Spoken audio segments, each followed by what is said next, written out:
Well, very good. Where are we? Early evening, 6:30 on Saturday evening. We are just coming out to our plate meeting for Game 2 of the New South Wales State League first grade preliminary final between the Blacktown Workers and the Baulkham Hills Kookaburras.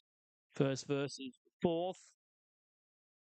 Blacktown taking Game 1 of the series on Wednesday night, 1-0. It was the lone run scored in the 8th inning by the Workers, which got them over the line and got to this 1-0 lead. We'll start with the Blacktown team. They are the away team for this evening's game. It'll be Josh Pearl to lead things off. He'll start in left field. Dylan Martin batting second in right field. Mitch Austin will be the third baseman batting third. Josh Strong, the clean-up man at first base. Ben Martin, the DH. Kyan Wallington batting sixth at second base. Nick Anderson Vine, the centre fielder, batting seven. Jordan Martin, the catcher, batting eighth. And Lachlan Boyarsky, the shortstop. And for the Baulkham Hills side, Jacob Eunice is the starting shortstop, leading things off. Jack Dormer, the catcher. Lachlan McCarthy in right field, batting third. Josh Nadai in the clean-up spot, the third baseman tonight. Keane Howard back at first base in the 5-hole. Nick Chappell's in left, batting sixth. Shane Castle in centre field, batting seventh. Liam Patterson, the DH. And Jared Bylighter wrapping up the Borco batting lineup. On the mound for the Kookaburras will be Chris Rowe, sporting his 00. And for the Workers, Matty Ray. We'll see him in the bottom half of the first inning. Both of these teams getting, well, sorry, not both of these teams getting swept. It was Blacktown getting swept in the major semi-final by McCarthy, who are enjoying this week off and a week to reset and relax for next week's grand final championship series starting on Wednesday night here at Blacktown International Sports Park. It was 6-3 MacArthur on the Wednesday night game, then 2-1 on the Saturday night game. Baulkham Hills taking care of Ryde 3-1 on the Wednesday night, and then a 6-0 shutout on the Saturday game. So both teams earning a little bit of extra rest before facing off on Wednesday night. And as I mentioned, it was a nail-biter in that one. Both teams had their chances. Cullen Wynn was spectacular through his 8 innings. His team just couldn't give him any run support. They went down 1-0. Through all 8 innings on 110 pitches, striking out 13. Didn't walk a batter. The run coming in the 8th.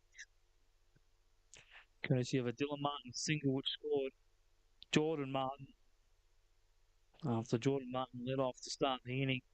And it came with 2 outs on the first pitch of the at-bat from Dylan Martin.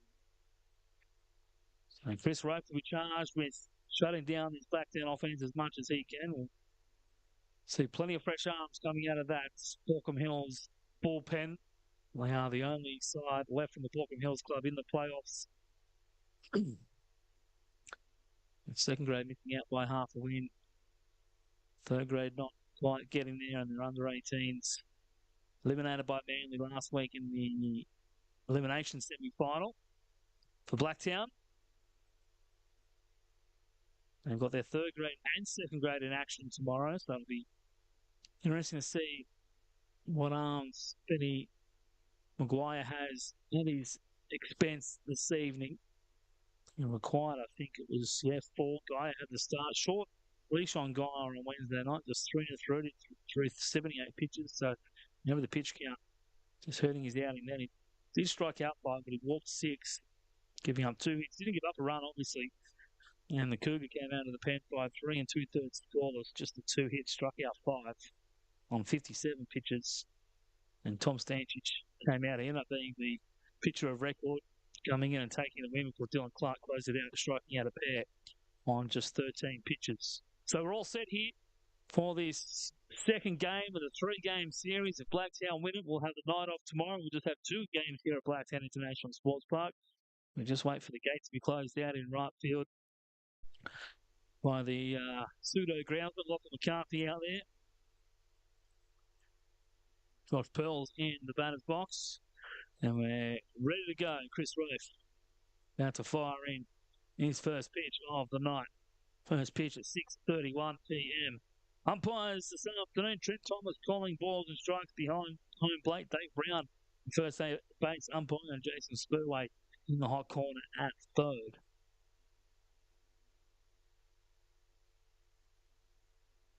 Outside corner there, on ball on a strike.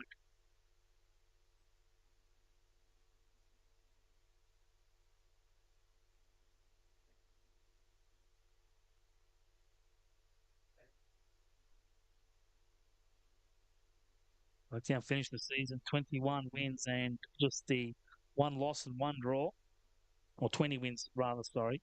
One loss and one draw. Baulkham Hills with 12 wins, 10 losses and a draw.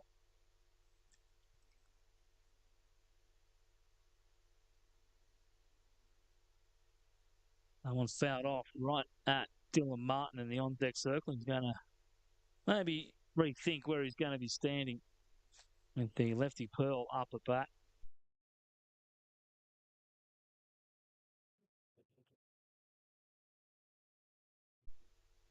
Josh Pearl, a Cronulla junior, spent a season at Canterbury before heading over to Otero College.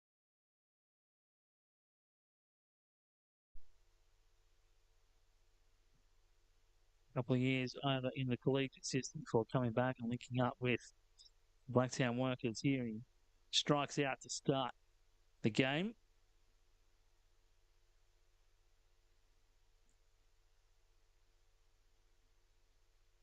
Dylan Martin here for Blacktown.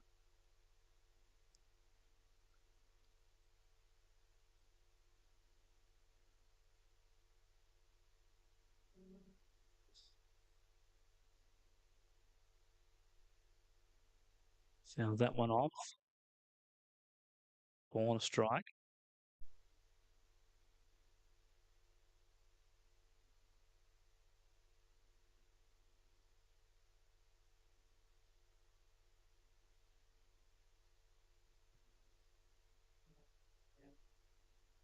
Outside corner, fine strike two. Chris Rofe on the season.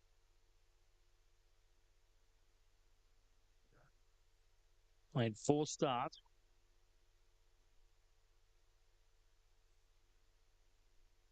13 total appearances, so 4 as a starter, 9 out of the pen. He strikes out Martin there. Struck out 61 on the season, so make it 62, 63 now. 15 walks. Gave up 9 earned runs of the 11. 28 hits. Walked 15, struck out 61, so some good numbers there. Picked up his lone save back on the 31st of January against Cronulla.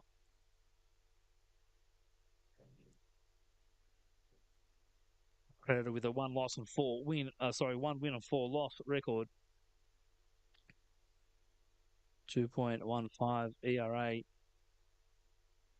and a 207 batting average against. 2-0 here.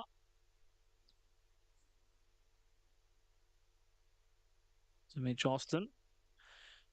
Second of the lefties in the lineup.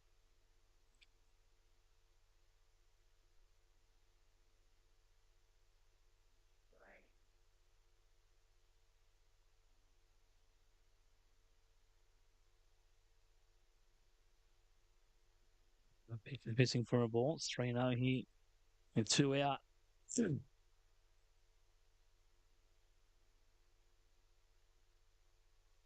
And a 4-pitch walk with 2 out here in the first. A nice work there by Mitch Austin.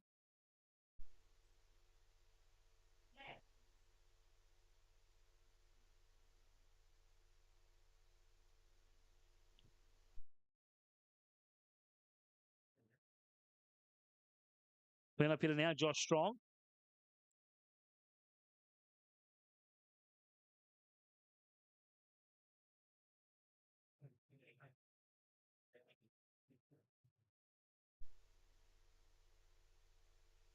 Takes first pitch strike there from Chris Rowe. 16 for 63, hitting 254. Just the one extra base hit in the season, scored 12, driven in 8. 9 walkout, 9 walks, 8 strikeouts. Trying to say the same thing. Two things at the one time. Long hold there by Rofe. Swing and a miss. Back pick to first. And off the glove of Howard. And throwing error there to Jack Dormer. Allow Austin to move up to third.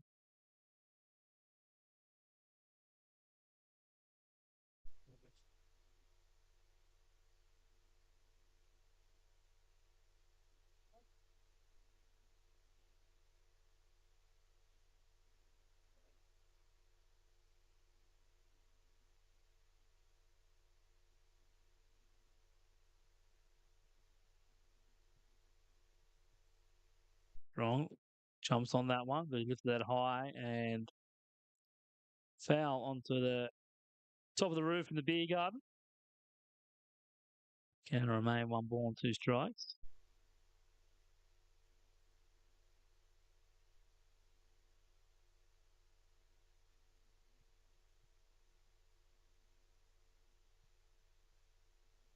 Oh, and 2 in fact.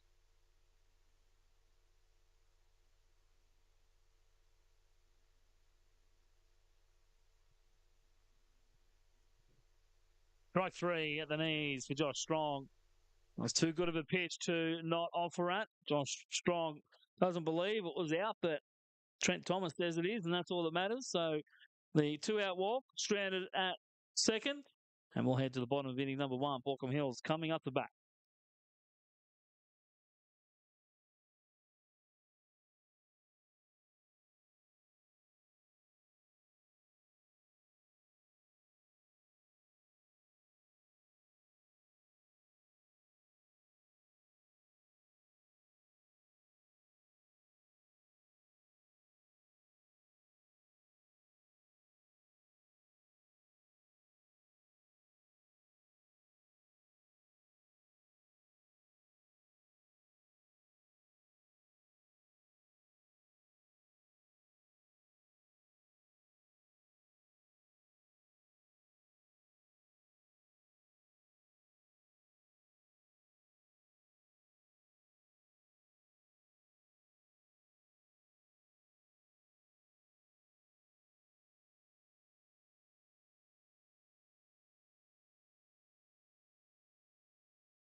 So Jackie Bunis lead things off here for Baulkham Hills.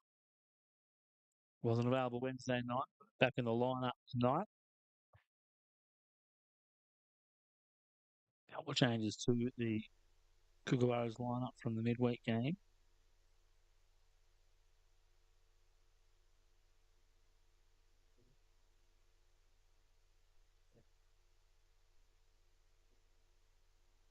Mitch Ellison led off, but Eunice takes his spot.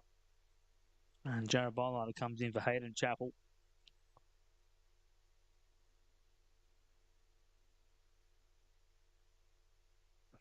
Liam Padovan moves up 1 spot in the lineup to the 8 hole with Bollider filling the 9 hole.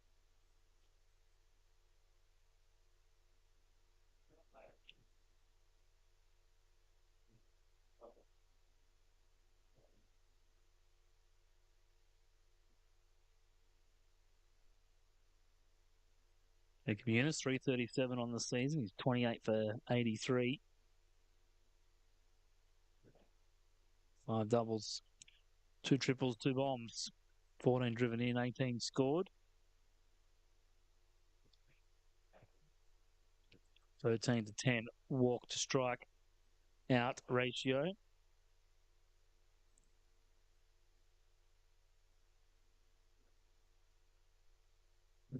Veteran of the Sydney Blue Sox.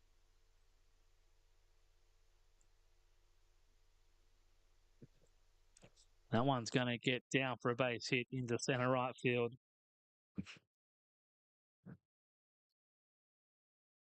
Over 2, it is Nick Anderson-Vine. The first hit of the ball game for Baulkham Hills. It's going to see the leadoff man, Jacob Eunice.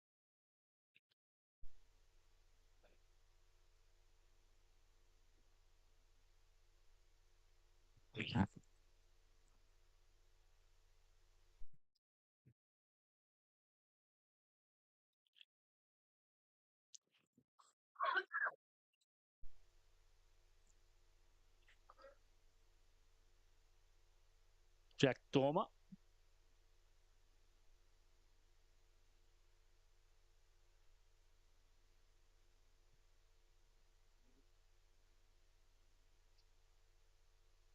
Shows bunt, pulls it back. Ball falls out of the glove of Martin behind the dish, and Eunice moves up 90.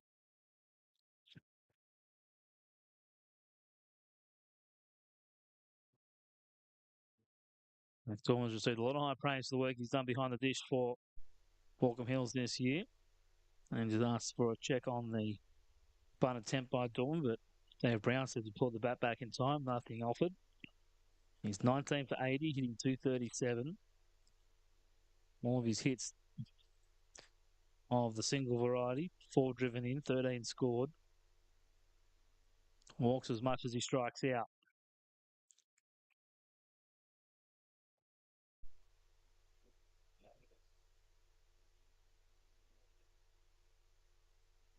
Also 1 for 2 on stolen base attempts. 2 and 1.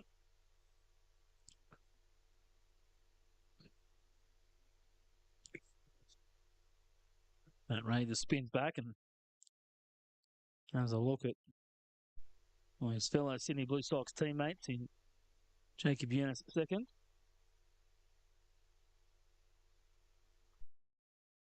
I want the dirt that gets away from Martin, so a couple of pass balls allowing Eunice to scamper around to third.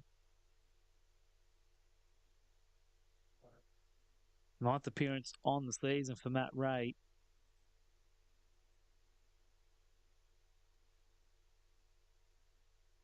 Made 7 starts, a 1 relief appearance on the year. He's credited with a 2-win, 0-loss record. Giving up just 3 earned runs on 16 hits, 15 walks, 36 strikeouts. A measly ERA under 1, 0.81 and 0.82 if you're out of the 2 decimal places.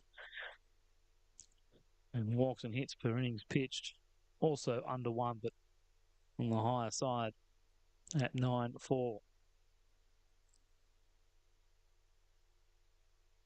Fills the count up at 3 and 2.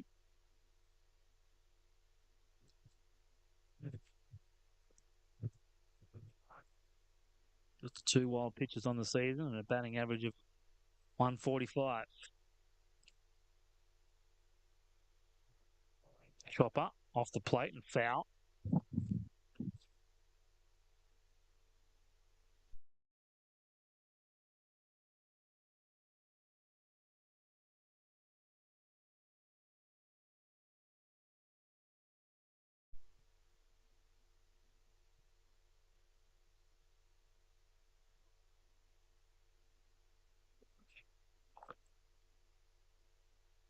Another 3-2 here for Dormer. Baulkham Hills looking to strike first and race 9 innings of scoreless baseball, and they're going to do that. And the Jacob Eunice single, a pair of wild pitches, or a pair of pass balls rather, and then a Jack Dormer RBI grounder gets Baulkham Hills on the scoreboard. There were 9 scoreless before that. Maybe a few more if we go back to the MacArthur, the Ride Series. The total number on those scoreless innings. They score one run in the ninth against Ride, so a streak of 9 scoreless is over, and they're on the board early, and they lead 1-0. That's all the Blacktown needed on Wednesday night.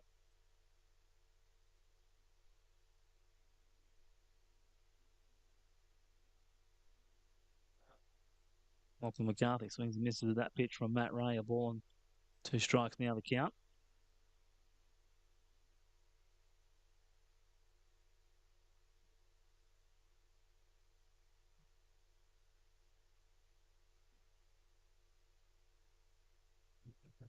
Maybe we've got it round the wrong way. 2-2 now. Signal by Trent Thomas.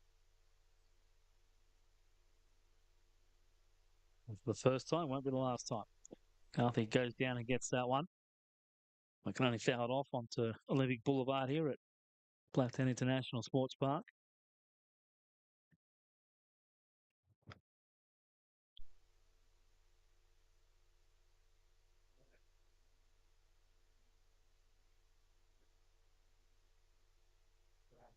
Outside corner, Ray thought he had strike 3.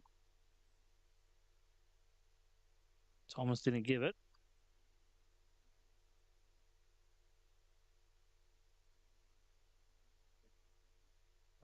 Count's now full. McCarthy pulls that one. Austin goes back to get it. Strong high throw. Got it there, but pulled him offline. They're going to ask if he turned the corner, and they're going to say no, he didn't. A few people in the crowd didn't like the call.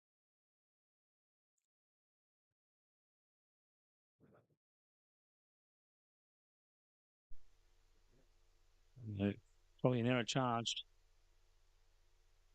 there to Mitch Austin. It's a little bit strong on that throw. And 1 out now for Josh Nadai.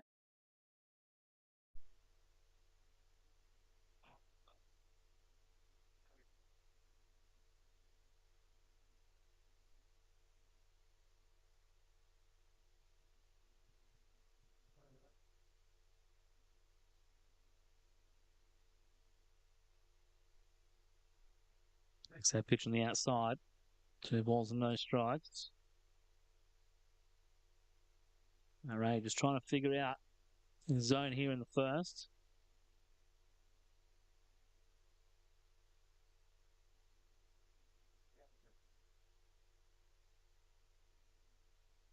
.396 batting average for Josh Nadai. He's 21 for 71. 5 doubles and a triple. Drove in 11. 18 walks, 24 strikeouts.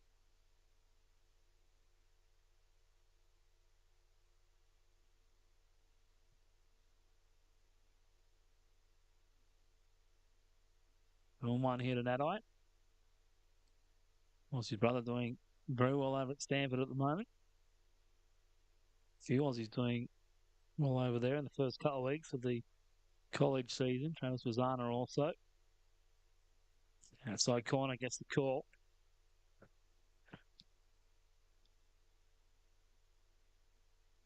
And 2 now the count.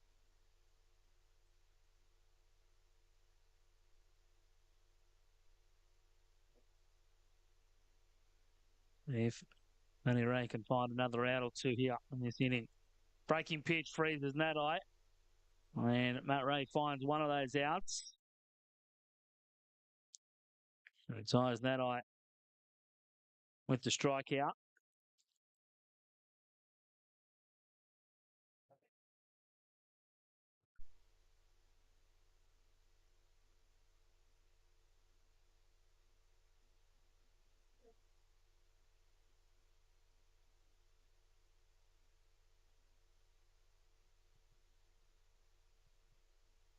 Two outs. here and Keane Howard.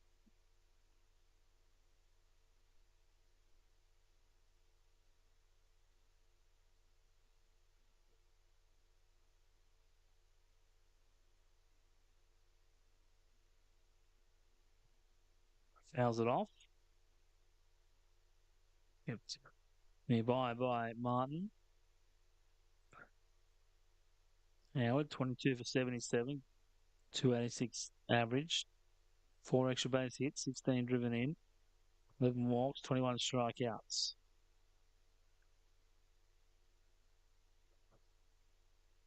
Grand ball pulled through the left side and into the hole. So a couple of hits here for Baulkham Hills. Jumping on Matty Ray in the bottom of the first. Second hit of the inning. After not giving up many all year long.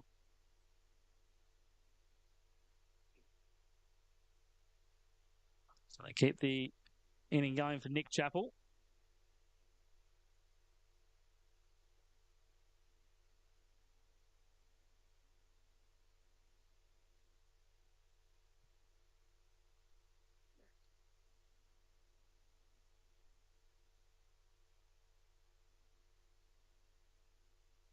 Swings and misses. 0-1.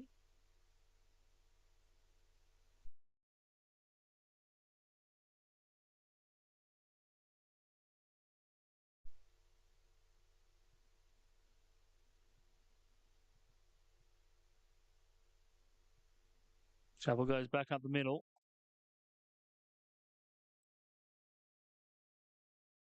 At the underhand toss from Kyan Wallington to the shortstop, Biarski. Will retire Howard at second. And Blacktown will get out of the inning. But Borko strike first. They'll lead this one 1-0 as we head to inning 2.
Then Martin and BH takes the first pitch for a ball.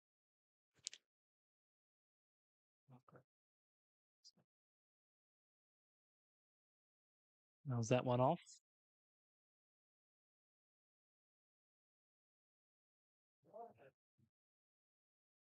Third lefty to come to the plate for Blacktown. 0-2 in fact.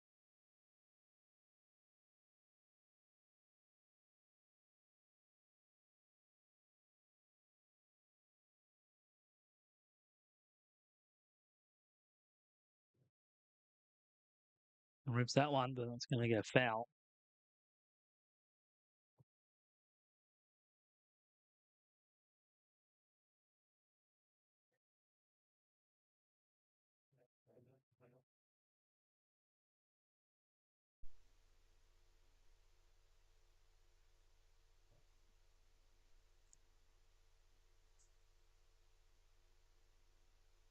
Foul ball off the bat of Ben Martin.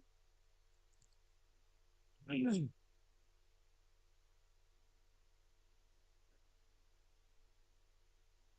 remains 0-2 to the Workers designated hitter.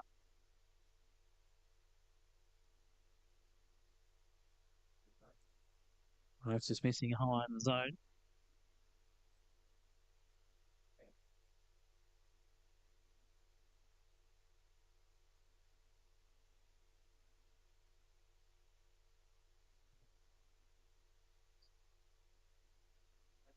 He can't find his spot.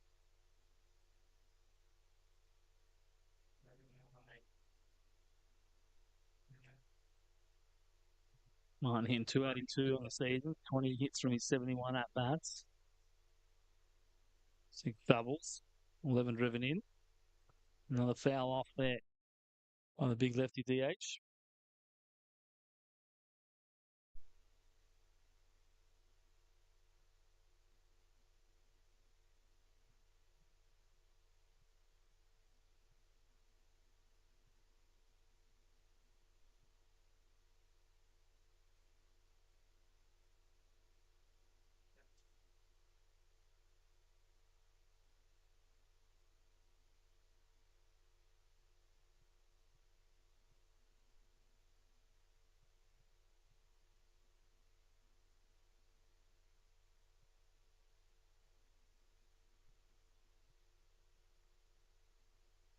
And from 0-2, Ben Martin works all the way back to draw the walk to lead off the inning.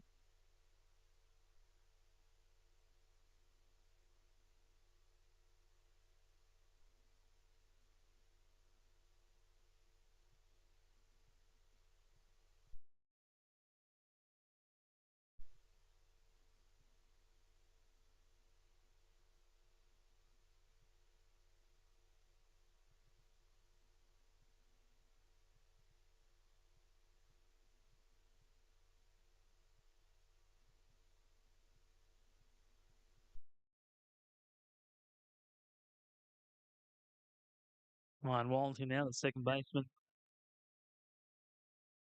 How's off the first pitch? Check on Martin over at first, trying to catch him napping. He can get dirty over there.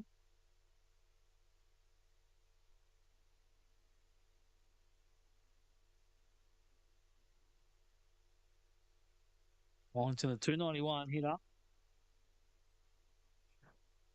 25 for 86 on the season. Just the one extra base hit, or the double.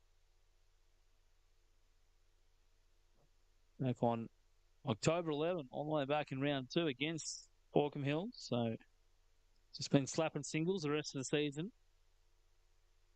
17 runs, 17 ribbies. Swings and misses of that one.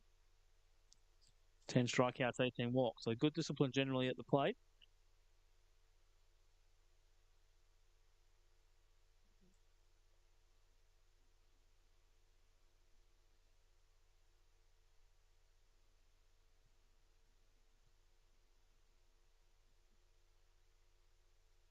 Roach just missing there.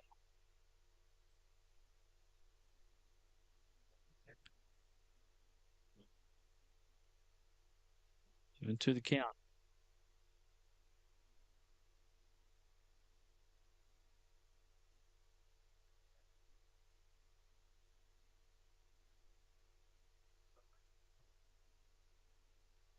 And Wallington's going down on strikes, so 4th strikeout on the early evening for Chris Roach.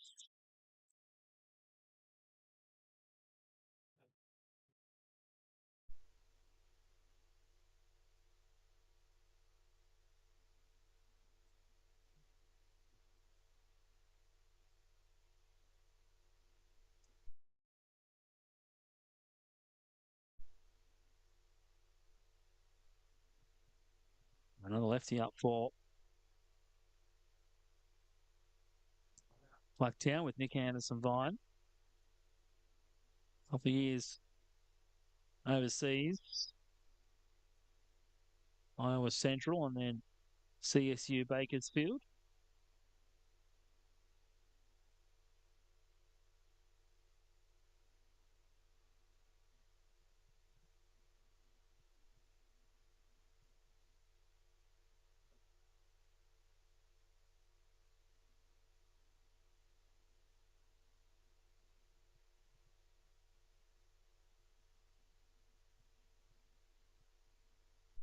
Central Coast product now with the Blacktown worker side after returning from 4 years in college.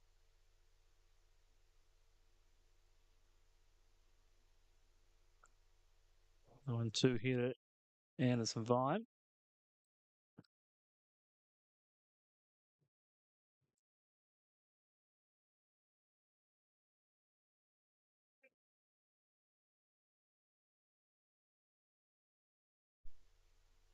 And ball back to the pitcher, Rove. He bobbles it off the chest, but keeps it close enough.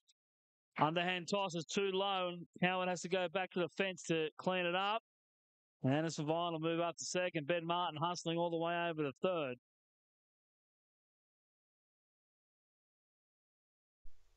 A couple of errors by Baulkham Hills in the early running of this game. Are able to avoid any further damage after the first one. Roth maybe just thinking about trying to turn two before actually fielding the ball properly. And then rush the underhand. It was along the ground.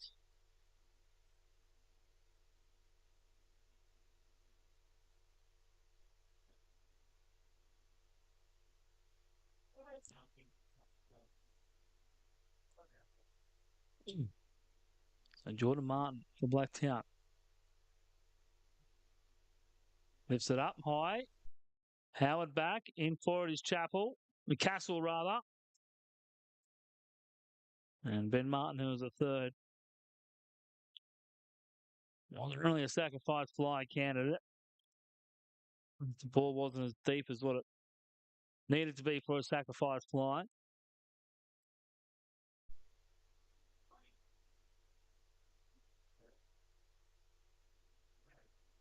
And Rowe finally finds that second out off the fly ball.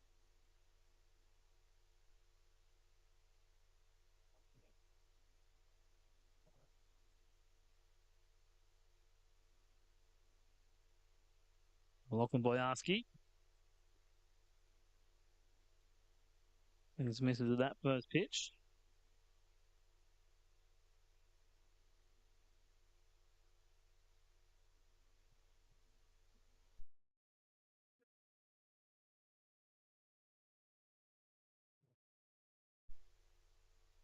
And ball hit to Nadai. Fumble. Recovers. Throws a strike. And he gets Boyarski at first by a step and a half. And Borco work around that error. They lead this ball game 1-0, heading to the bottom half of inning number 2.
So we'll see if Matty Ray has made any adjustments in the time he had on the bench during that Blacktown inning. And managed to get a couple of runners, but couldn't quite capitalise. He sent 5 to the plate, but stranded Martin and Anderson Vine. Shane Capel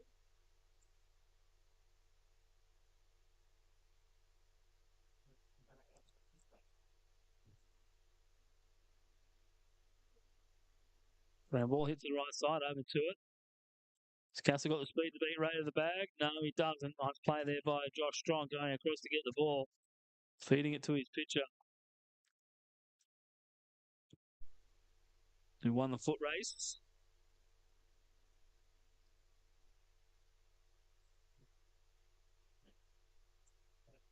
Matt Ray finds out number one.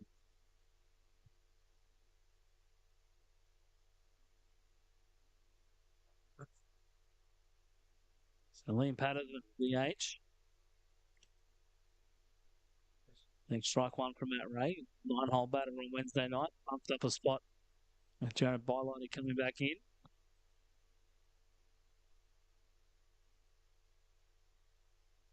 That one a little bit low. Ball on the strike.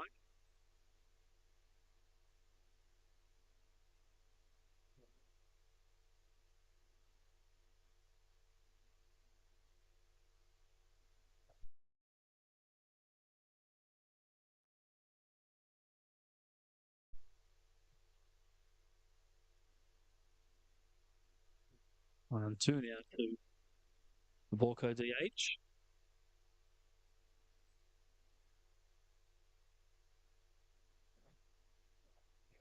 It's missing on the outside corner. Evans count at twos.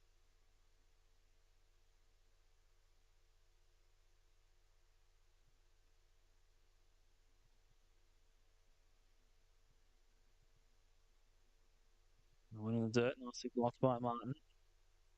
Martin of the Jordan kind.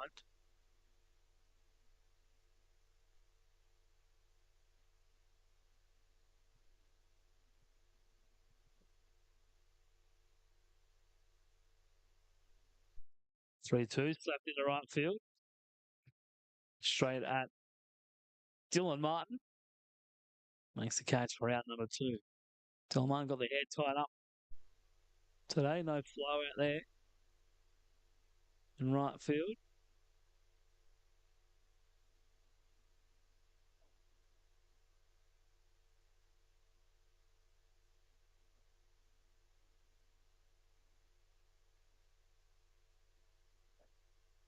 So both teams sending 9 batters to the plate in the first two innings.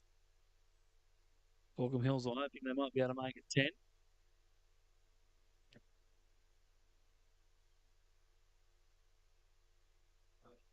Outside corner, quarter strike. 1-1.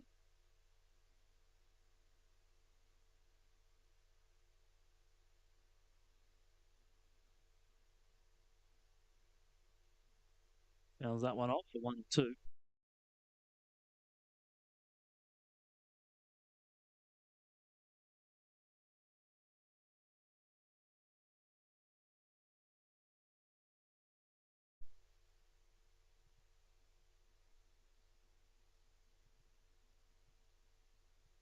Strike three looking.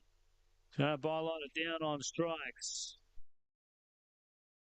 And that'll do it for the Baulkham Hills side here in the second. We head to the third. And it's Baulkham 1, Blacktown 0.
So Josh Coyle leads off here for Blacktown in the top of the third.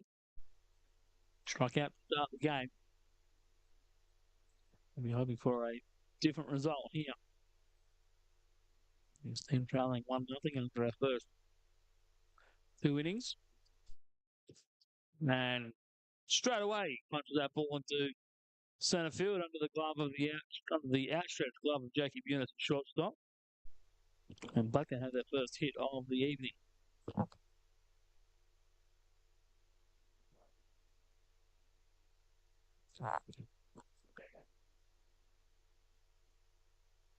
Dylan Martin, next man to bat.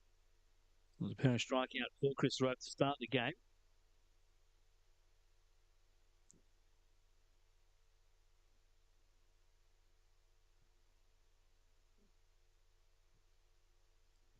Fouls it off.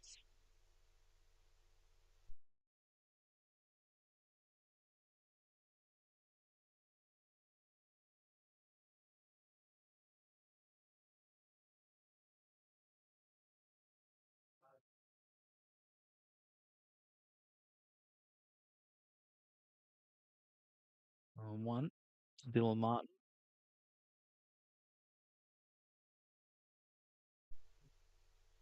Checks the runner over at first, but Pell's back to the base, head first.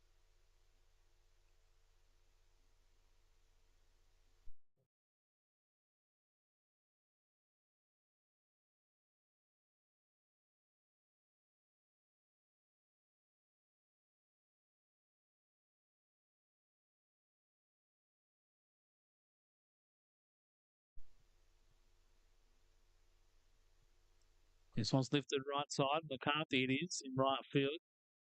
And not Castle, as I incorrectly called in the previous inning. Comes in to make the catch. The first out of the inning.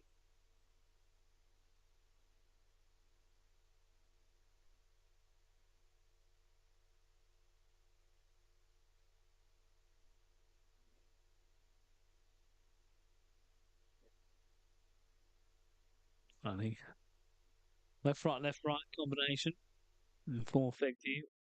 Pitch Austin now. Rove starts with the strike down the middle. Austin drew the 2-out walk.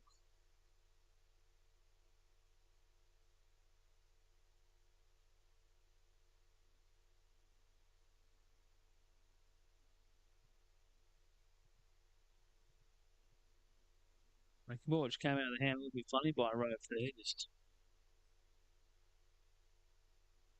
started way high. No too much room to break.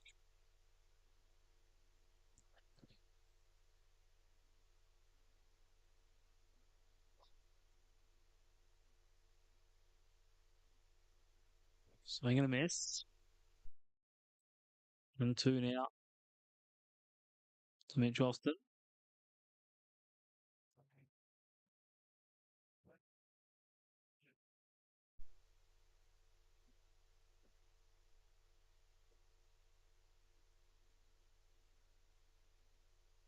At Highland Community College and Newman University.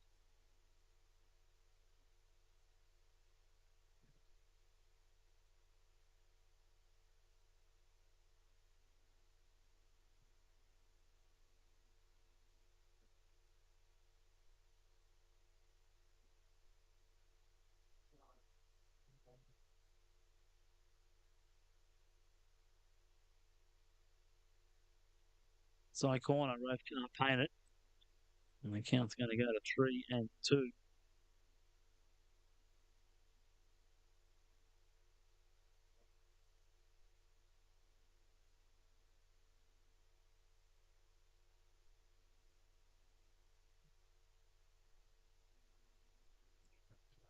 A power pitch here for Rove.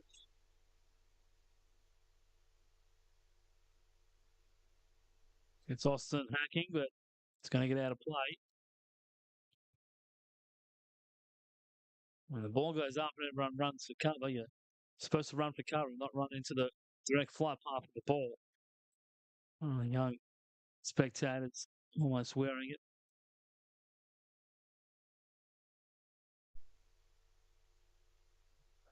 So another 3-2 here for Mitch Austin.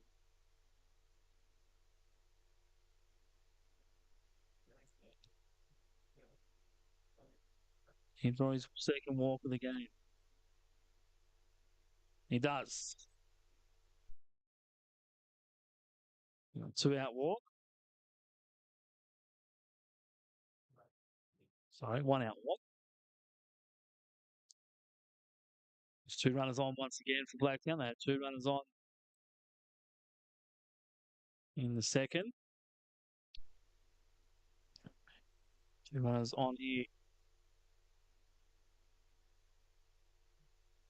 Again in the third. This time with 1 out and got a strong up to bat.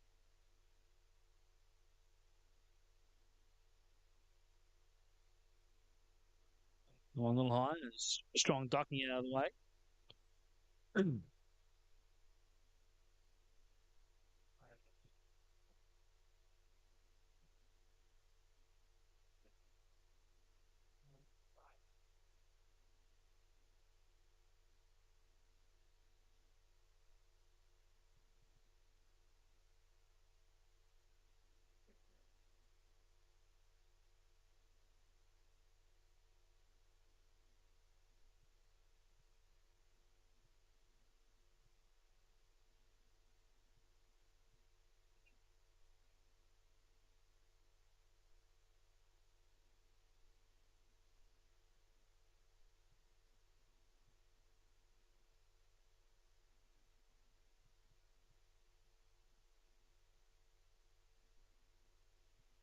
Austin takes off the third. Throws too high from Dormer. No, in time. It's going to be called out. That's going to be an interesting conversation now.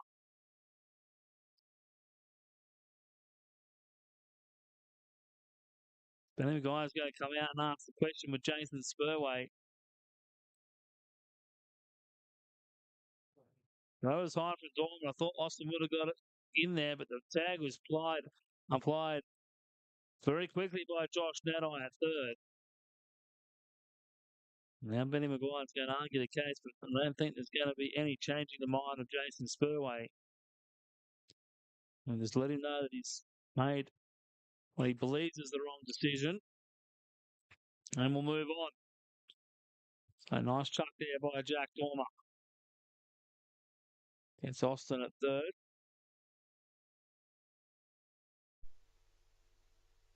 On a 2-0 pitch, then became 3-0. See if that's the little kick that Chris Rofe needs to come back in this at bat.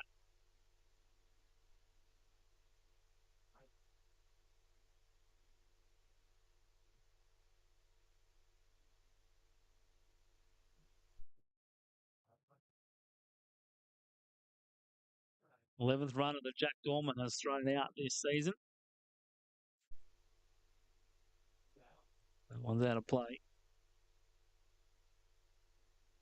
Sorry, it was Josh Pearl that was thrown out of Mitch Austin. The runner at first and was moving on the pitch. So 3-2.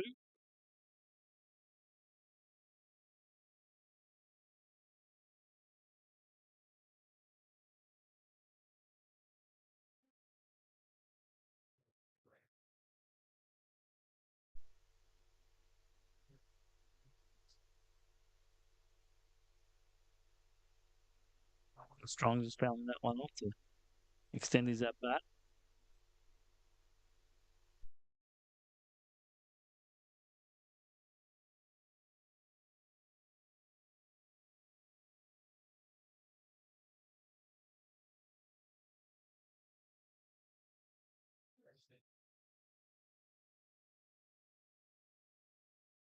Another 3-2, another payoff here for Rowe. And he finished the inning. Strong, lifts it, left field. And for his Chapel, who makes the catch, and the inning is over. So, single and walk, and a caught stealing, and a couple of fly balls gets us out of it. And we'll head to the bottom of the third. Porco leading 1-0.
Baulkham will send the top of the lineup.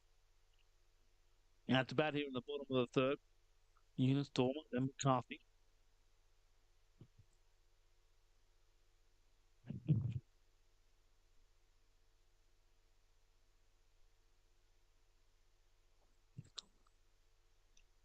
Eunice takes ball one to start the at bat. Ray comes back with a strike. So Goodham scored back in the first. The only run of the ball game so far for Baulkham Hills.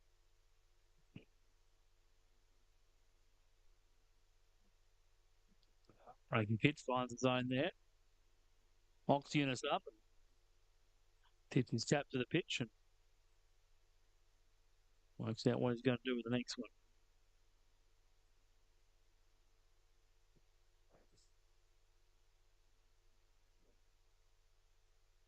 And one a little bit high. It was the count at 2-2.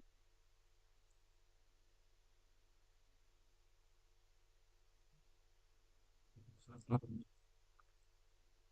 think that was the one we gave me. Eunice jumps on that breaking pitch from Matty Ray, but only as far as the left fielder and Josh Pearl, who runs it down and makes the catch for out number one.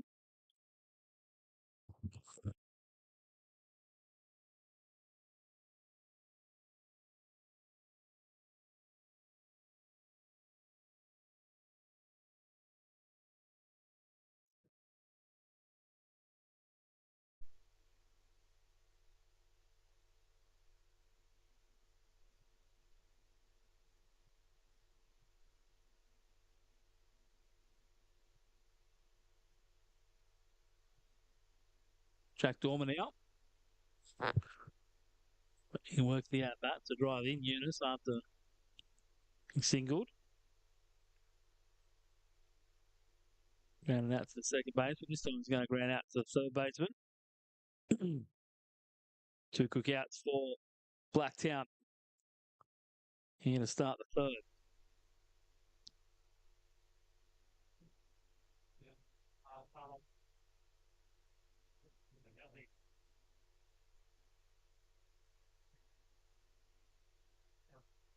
McCarthy was back with two out.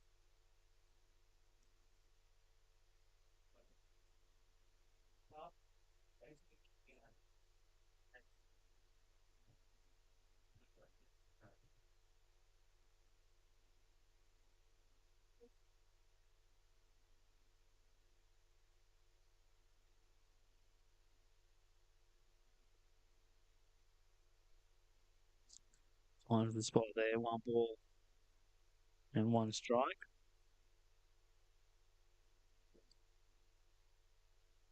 He's going to start in right field tonight, McCarthy. One a little bit low from Ray. 1-1 the count.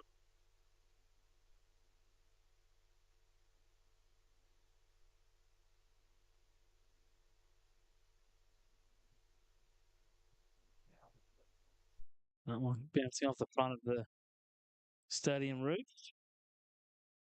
Thankfully, no one in harm's way down there.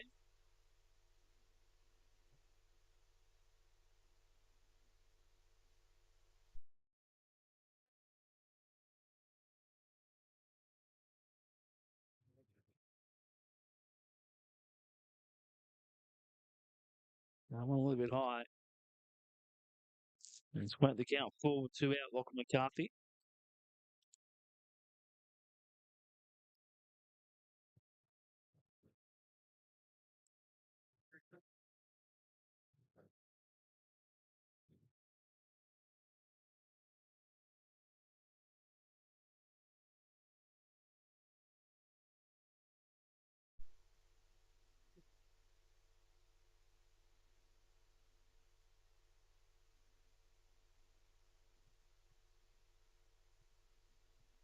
Strike three called. McCarthy thought he had drawn ball four. But Trent Thomas had other ideas, and McCarthy goes down looking. And that ends the third in order this time for Baulkham Hills. Our first 1, 2, 3 of the ball game. Baulkham Hills 1, lead Blacktown 0.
Ben Martin lead things off for Blacktown. He led off the second.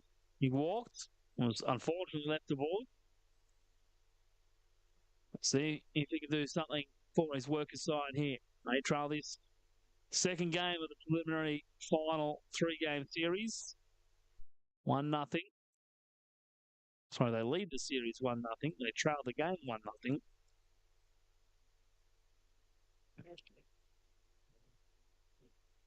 Just the one hit for Blacktown, 2 hits for Walko. Scored a run. Blacktown with the 1 error. Baulkham Hills with 2. That one's down and in. Missing on the inside corner. 1 ball and 1 strike to Ben Martin.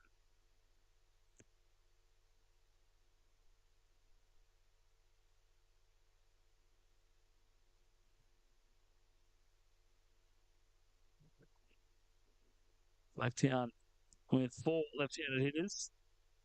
Every second hitter, starting with the first and finishing with the 7th. Baulkham Hills just the 1 in Shane Castle down in the 7-hole. Being a potentially fourth hitter in the bottom half of this 4th frame. That ball's in the dirt, so 3-1 here at Ben Martin. He's showing, or 2-2 rather, showing plenty of patience as the lead-off, which is what you want, especially when you're down a run.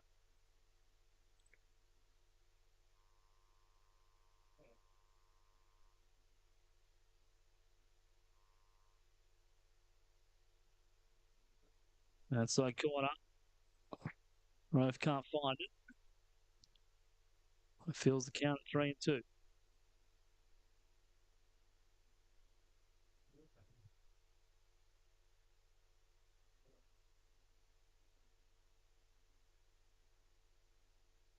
And Benny Martin's going to draw his second walk of the game.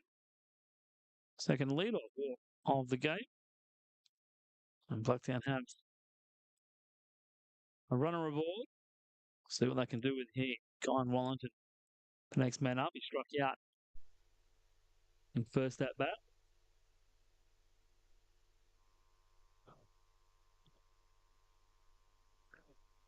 Right, just struggling to find the zone a little bit. It's 3 walks and Wallington goes opposite way into right field. McCarthy over to get it. Keeps it to just a single. 2 out, nobody on for Blacktown.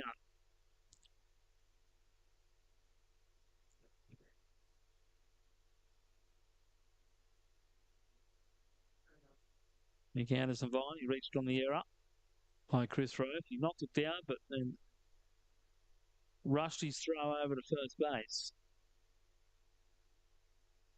Which put runners at second and third with 1 out back in the third.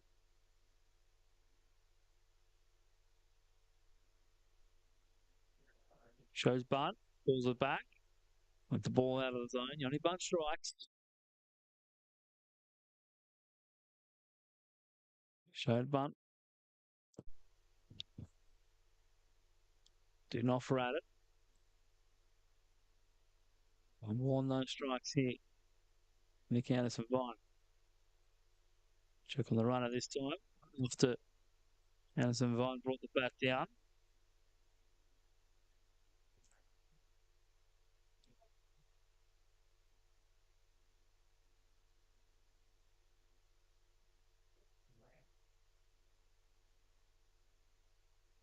Bunt once again.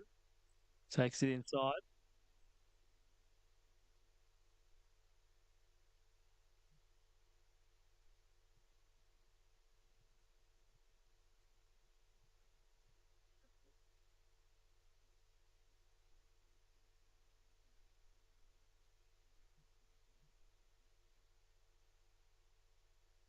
It's down this time, but it's up the line. It's going to get foul. Just couldn't quite keep it fair.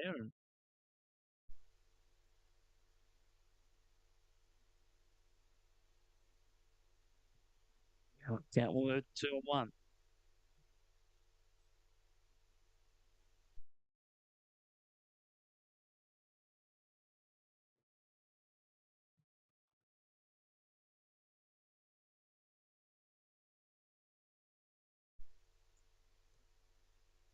See if they continue to apply the small ball tactic. And it's a Vine squeeze again. Right, just keeping his eyes on the runners.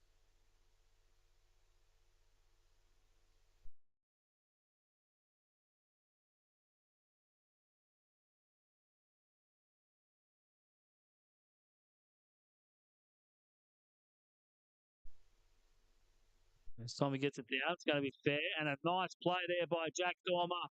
Quickly up out of the box. The bunt wasn't quite far enough away than needed to be. Bounced up perfectly for Dormer. And he went and got Ben Martin over at third base.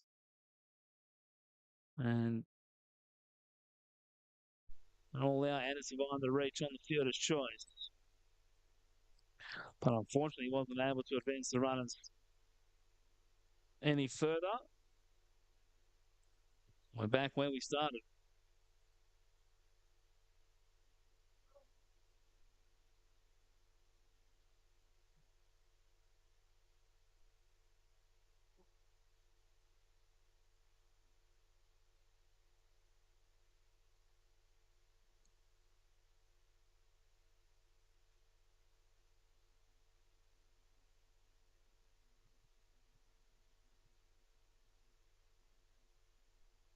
So one out here for Jordan Martin now, the catcher. Now check his swing. Going to say he didn't offer at the ball.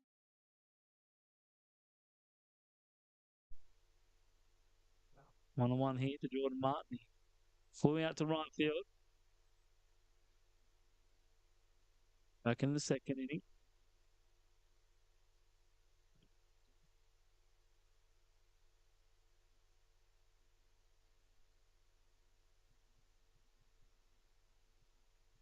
Now I'm moving in for Baulkham Hill, so this is going to be Rose inning.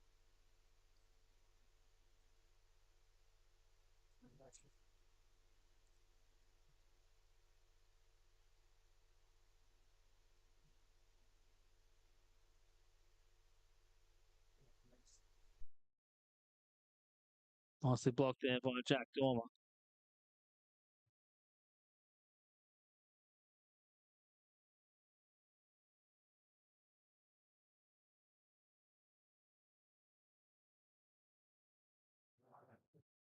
Three and one.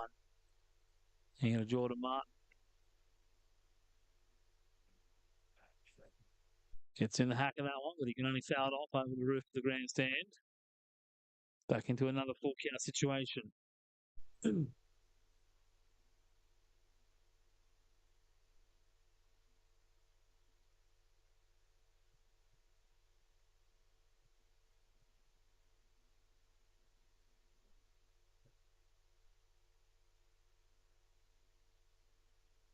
No one ripped in the centre field, but there's a man out there.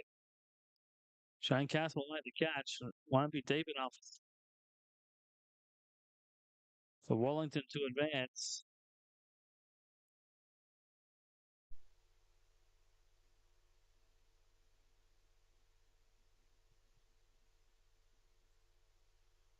And that's an important second out for Chris Rowe from this Baulkham Hills side.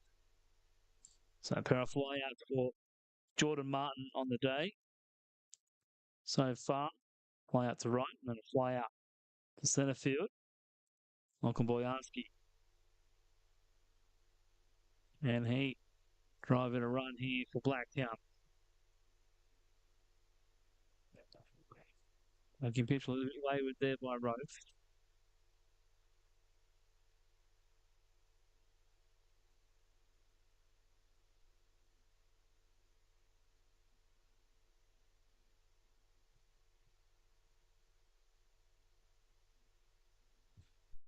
And he will be able to do that. He gets it down into right field. McCarthy in to pick it up, throw home. He's on line. Ball comes out of the glove.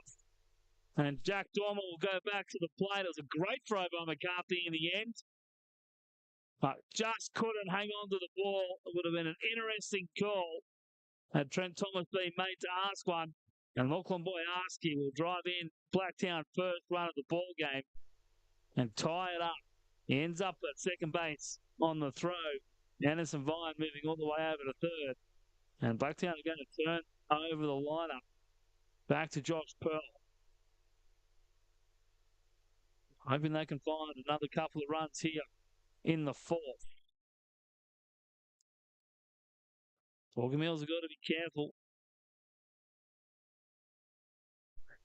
They want to give up too many runs here. They struggle to score runs on Wednesday night. As soon as Matt Ray's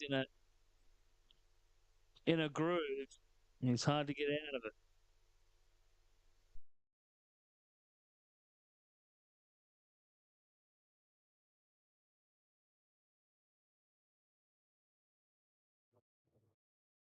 One 0 here to Josh Pearl. And one lifted left side, but very playable by Nick Chappell there. But he was called off it right at the last minute.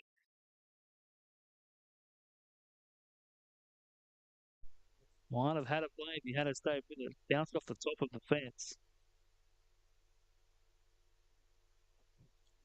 So 1-1 hit a Pearl. Struck out, single to centre field. Was caught stealing third. On a call that Blacktown didn't agree with.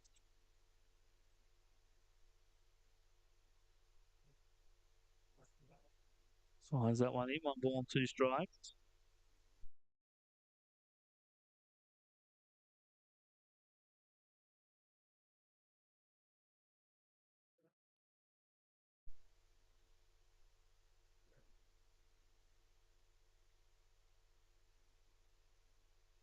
Strike 3 on the soft breaking pitch by Rove. He gives up a run to tie the ball game. We'll head to the bottom half of the fourth inning with Baulkham Hills coming up. 1-1.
Because Nano will lead it off here for Baulkham Hills.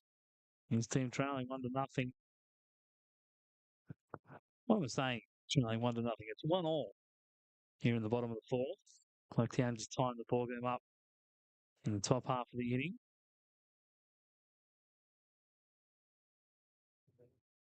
I think Chris Roth might have got the golden handshake coming off the diamond after that strikeout to end the inning. This is fifth strikeout of the night. I think that one might be all for Chris Rowe, with Chris Oxspring warming up in the bullpen.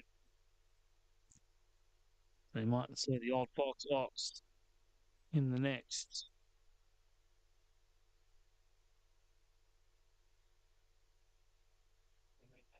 No pitch missing there, 2-1.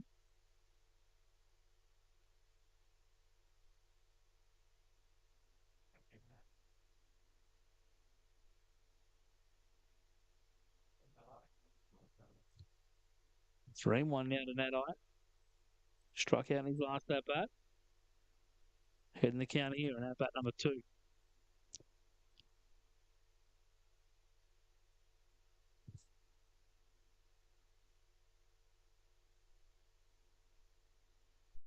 Ball through the left side, out of reach of Austin, out of reach of Boyarski. Nano's got himself a lead-off single. Just split the fielders on the left side and got it to roll into left field. First hit of the night for young Josh Nano.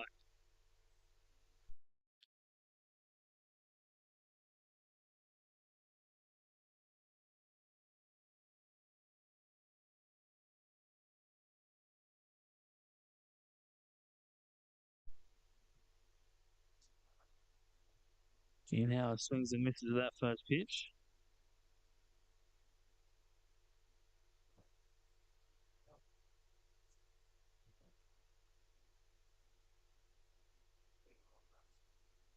Howard singled into left field back in that first inning. It was retired on the fielder's choice to end that inning. Blacktown are just over their third trip through the lineup. Baulkham Hills trying to complete it here.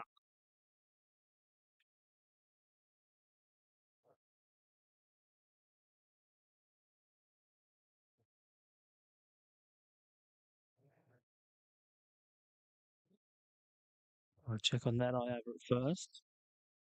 He's back on the base safely.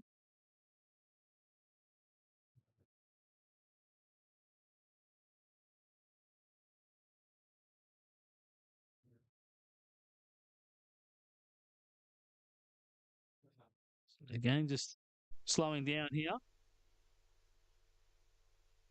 Couple of checks on the runner. Keen Howard just calling time to wipe the sweat off his brow.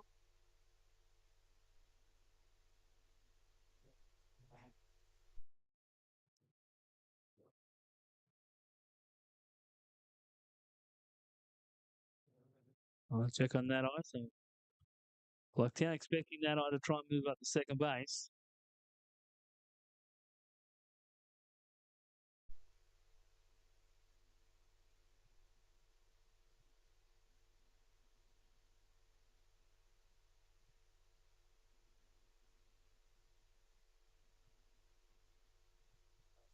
One a little bit wild.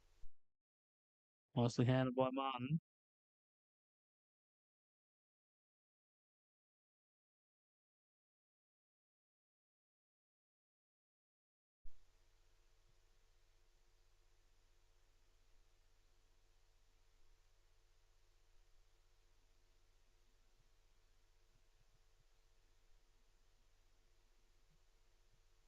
One hit. Paul Howard.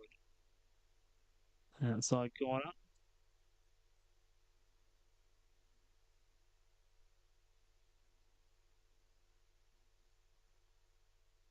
That's the count to 2-1.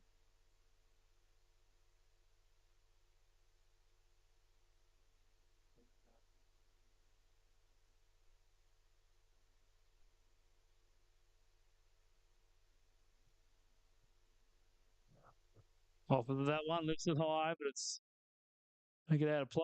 Nice catch made by the young fan over on the Family Hill.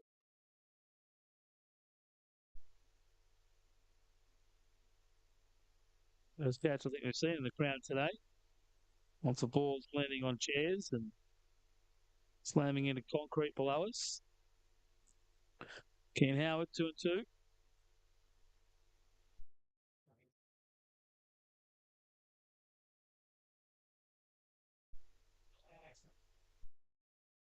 Tries to go to the back pick, but Hannah's back on the bag. 3-2. Full count now to Ken Howard. And good in his last at bat. He'd love something like that here.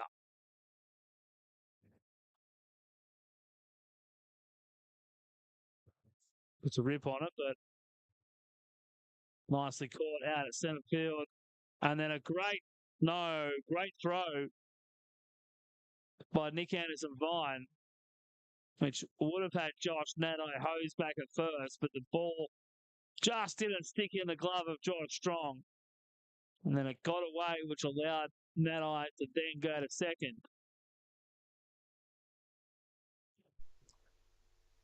But along at that bat there by King and Howard. Sees Nanai move up eventually, but a nice play, diving play there by Nick Anderson-Vine in centre field. Almost completed a double play.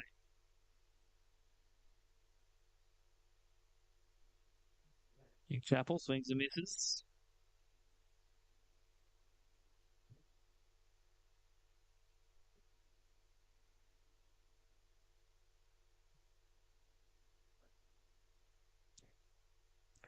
Rounded into the fielder's choice that ended the first inning with Nick Chappell.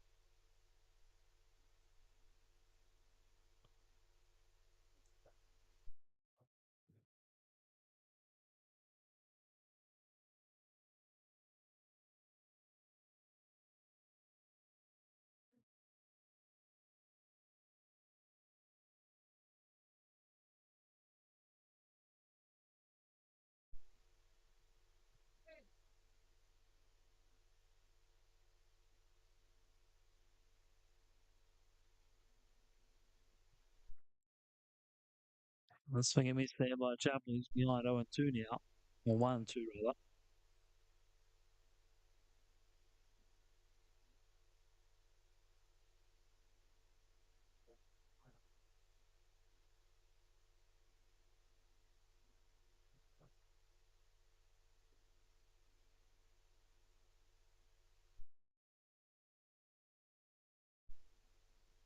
And swing and miss by Chappell there to end his at bat. 3 strikes, all the swing variety. Can't get bat on ball. And Manny Ray's able to find second out here in the fourth. Blacktown looking for a 0 on the scoreboard to consolidate that run they scored in the top half of the frame. Let's see if they can do it here with Shane Castle.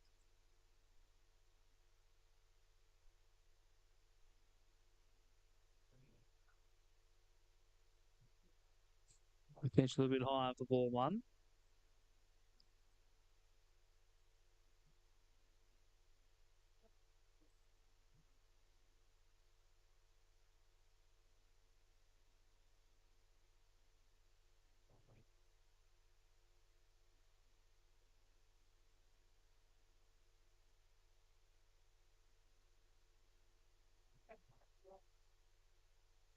Swing on the breaking pitch there. And there's Castle missing, so 1 ball on a strike.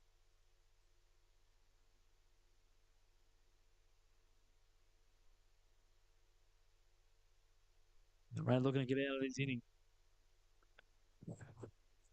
Fourth batter is faced. Long check here. Conversation with Dylan Martin. Almost had that eye. Going the wrong way, but no one was covering the bag, so Ray couldn't get the throw off to affect the out.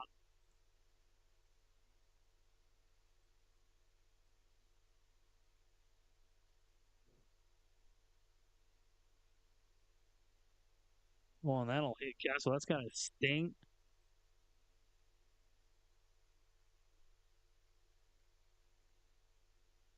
It's high up on the arm.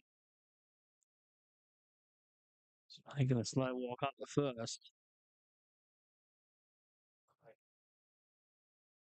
That was thrown pretty hard by Matty Ray.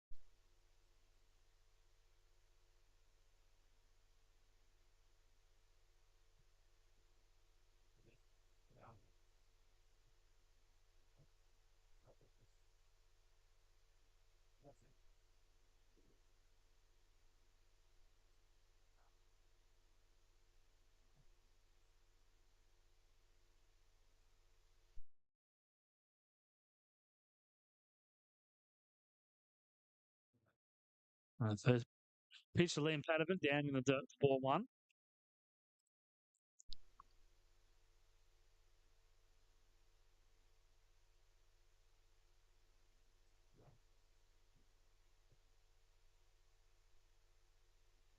Baulkham Hills liking what they see. in the batter's box from Liam Paterson. It's going to bring out Benny Maguire. He doesn't like what he sees with his starter, Matty Gray. Doesn't have an arm warming. There's a few bodies up in that Baulkham Hills bullpen at the moment. Looks like the Ox is ready to go. Looks like the Ox are up here. Yes, it is.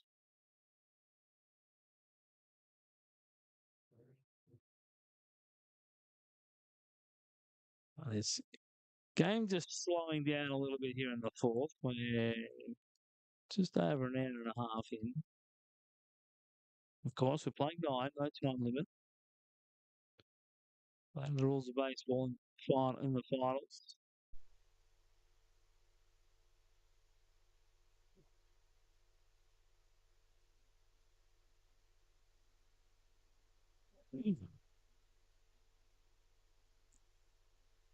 Two-0 count here on Liam Paterson.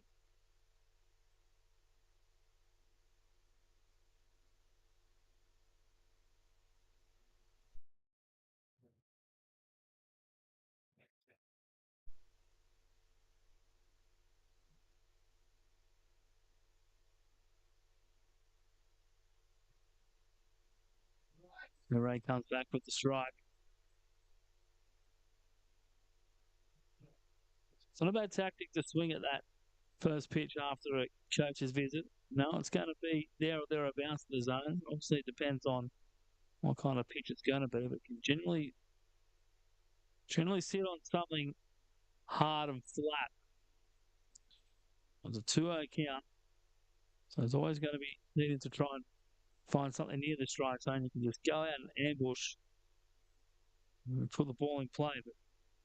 But Pavan now is taking a couple of strikes. 2-2, 2 out, 2 on.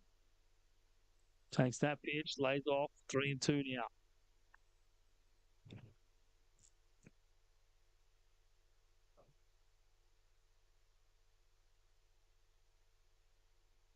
Playoff pitch here, Reynolds will be going. 2 true outcomes, strikeout or a walk. Strikeout on the outside corner. Borko thought it was ball 4. Jordan Martin throws it straight past Josh Strong at first, who was hustling in. And Blacktown survive. They leave a couple of runners on. They've tied up this ball game and we'll head to the fifth, 1-1 in Game 2 of our New South Wales State League first grade preliminary final series.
Two, three, four hitters for Blacktown. Dylan Martin, Mitch Austin, Josh Strong. Top of the fifth inning. I said Chris Rove had gotten the golden handshake. Obviously, it was from somebody who does make the decisions.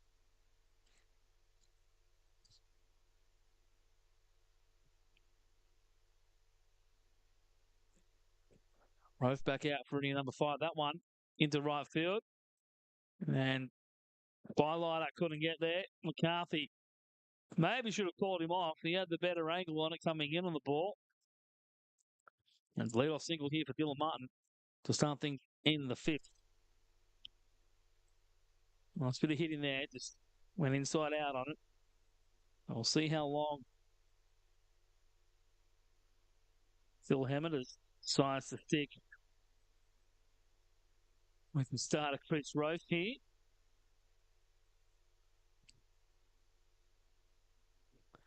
77 pitches through his first 4 innings, so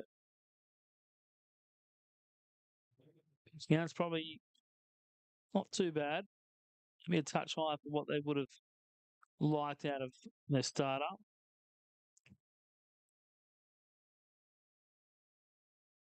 And base runners every inning. Last couple of innings, they had multiple base runners just had to work around. It's the bottom half of the order, 5 through 9, that has got it done for Blacktown. Top 4, it's only been Mitch Austin who's got on base. Josh Pearl did lead off the third with a single, but then was caught stealing third base. That one, left side, in for it. Here's Chappell who makes the catch. And a little jam shot off the bat of Austin there. He's finally retired after walking in his first 2 at-bats. On the way here in the top of the fifth. Josh Strong with the strikeout and the fly out. Currently 0 for 2.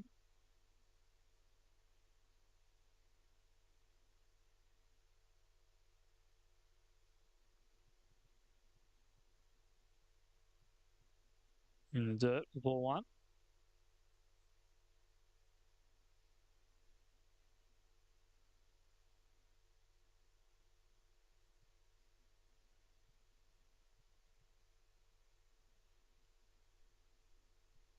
So it looks like Ox up there, and he's just given the signal to Phil Hammond that he's good to go. And nicely picked there by Cam Howard at first.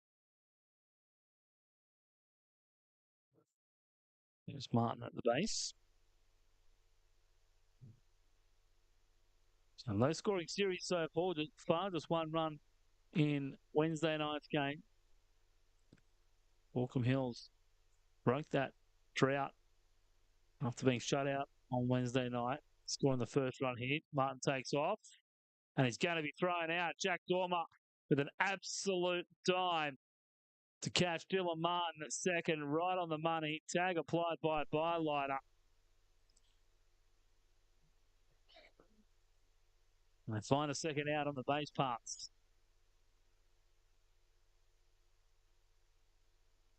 He knew something was brewing. They executed it perfectly.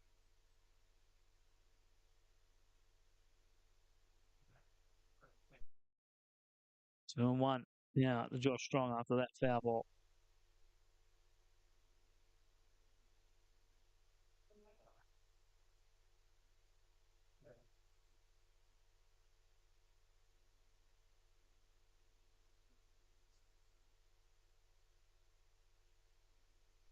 And one fouled off again. Strong making rope work. Also got the 9 hitter in Jared Bylighter to lead it off. I'll flip the strip to Jack Dormer, or Jacob Eunice rather than Jack Dormer.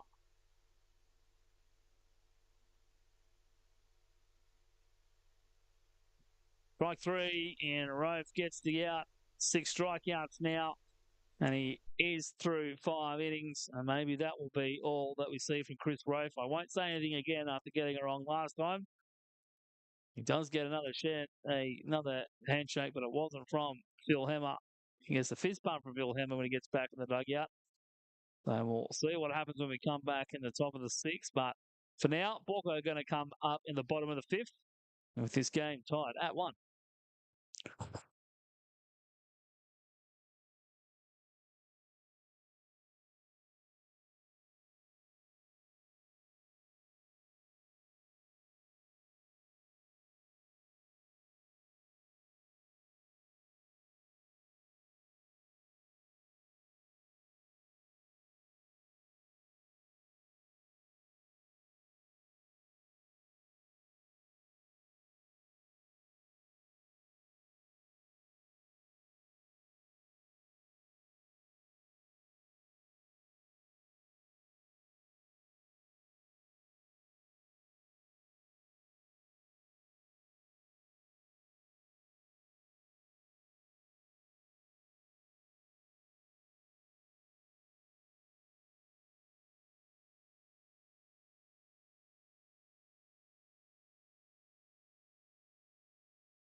9-1-2 for Baulkham Hills. Bylighter, Eunice and Dormer. Bylighter struck out looking in his first at bat to end the second of the first 1-2-3 inning of the ball game. The second one coming in the third for Baulkham Hills. So they were sat down 7 straight before Josh Nadai singled to start the fourth.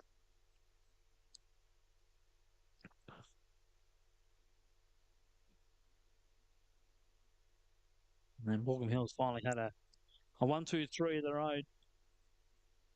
That one's going to be popped up to Kyan Wellington at second base.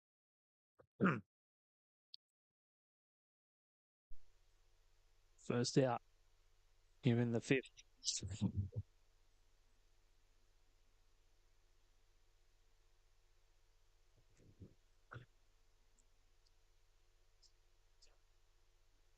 A one away here, back to the top of the order for Baulkham Hill. Jacob Eunice with the single to centre field and the fly out to left. And his 2 at bats so far.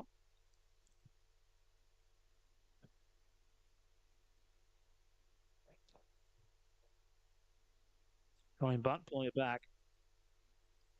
Gets a little bit of interest from Mitch Austin, but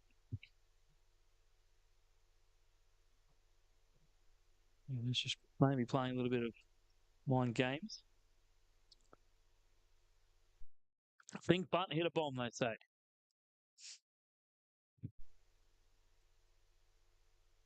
That one off over the road. Felt great enough in the pen for Blacktown. Just slightly throwing at this stage, it looks like. We'll go with plenty of bodies up in there, bullpen. Outside corner, and Ray just misses.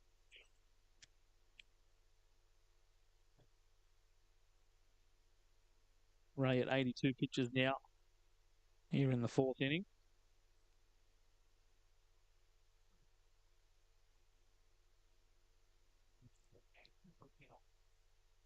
End of the bat by Eunice. He gives it a little kiss. And says, please come off the barrel next time.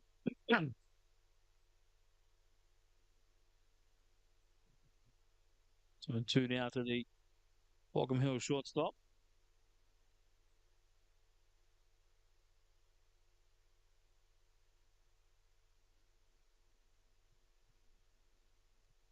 One's ripped up the line, but foul. Nicely picked up there by Jay Dormer.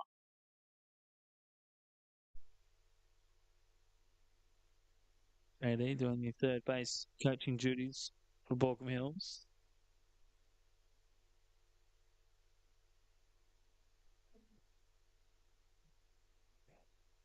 So another 2-2 here for Jacob Eunice. Trying to get something started for Borco here. In the fifth. A trail the series 1-0. This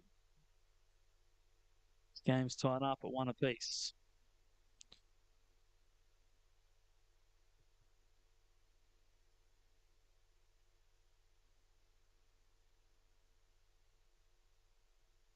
Ground ball hit hard to Boyarsky. Takes it on a couple of bounces and then fires over a strike, and Josh Strong with the stretch sticks on the bag. And Eunice is retired on the 63 put out.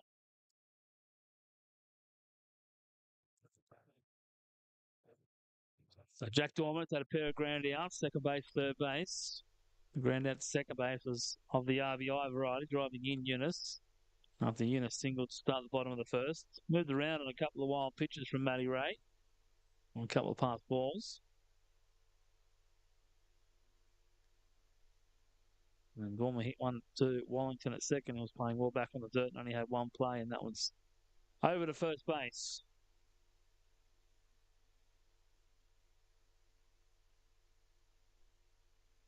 Officially 0 for 2 with an RBI. It's Jack Dormer tonight. 2-0 now. Ahead the count here in the fifth.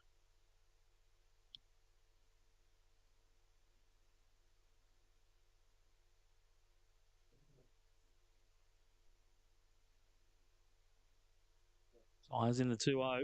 Outside corner, now 3-0.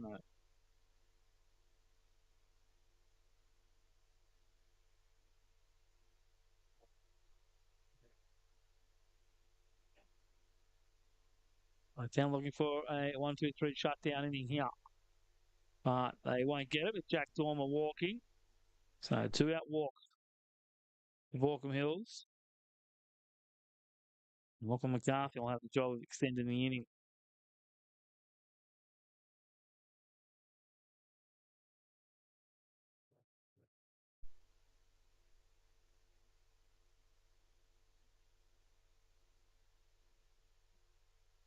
McCarthy over two with a strikeout looking.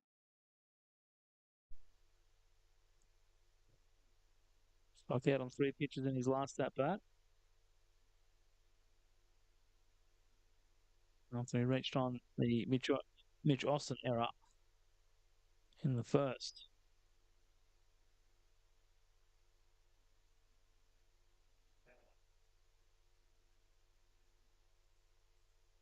And went off the end of the bat.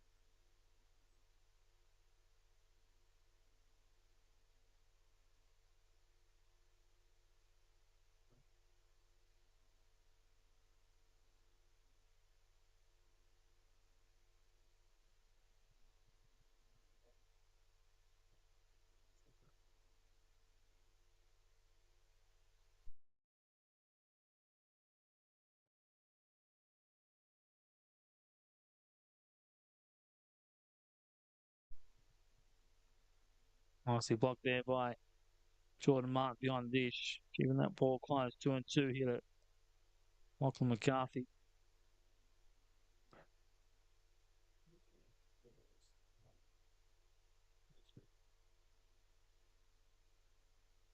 High contest here in the 5th. Check over Dormery. Took half a step back before that throw from Matty Ray.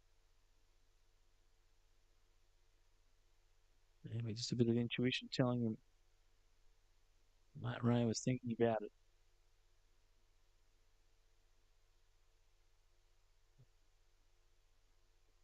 McCarthy swings and misses. He'll go down and strikes for the second time. Finishes an inning for the second time. And Baulkham getting 2-out walk and nothing more. We head to the 6th, tied at 1 here in game 2 of our first grade prelim final.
Judging by that swing, Benny Martin was sick of being a leadoff man and walking twice. He wanted to hit a home run, but he can only pull that foul into the Baulkham Hills dugout.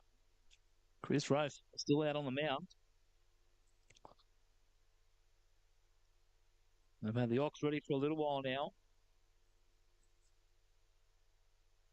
1-1 ball game here. We play in the sixth, third time that Ben Martin is a let off. He's let off the second, the fourth, and the sixth. So he must be something about leading off even innings. Josh Strong has been the third out in the first, the third, and the fifth.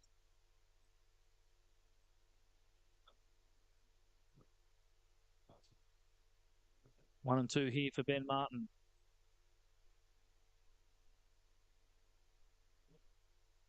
Swings and misses, gets him out. Gets the strikeout.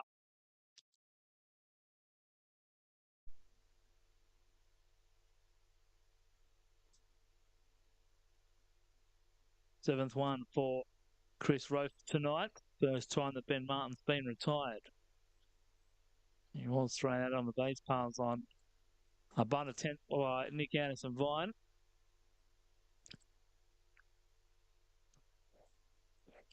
And asked for a check swing, but not awarded. And Brown with the arms across the chest.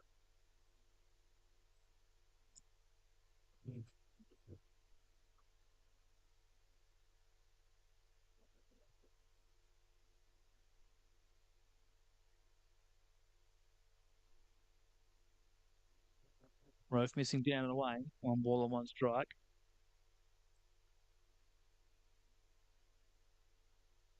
We'll have at least 2 games here for you tomorrow. Blacktown in action in both of them. They'll take on Greater Western in third grade at 10 a.m. And then 2 p.m. when a Premier's Manly in second grade will do battle with the Workers. Both teams looking for a spot in their respective grand finals next Sunday here at Blacktown International Sports Park. That one finds his own. So making back from 2-0, gets it 2-2. Wellington had the single into right field in the last inning. Struck out back in the first. In the second, rather. In his first at bat. That's what I was trying to say.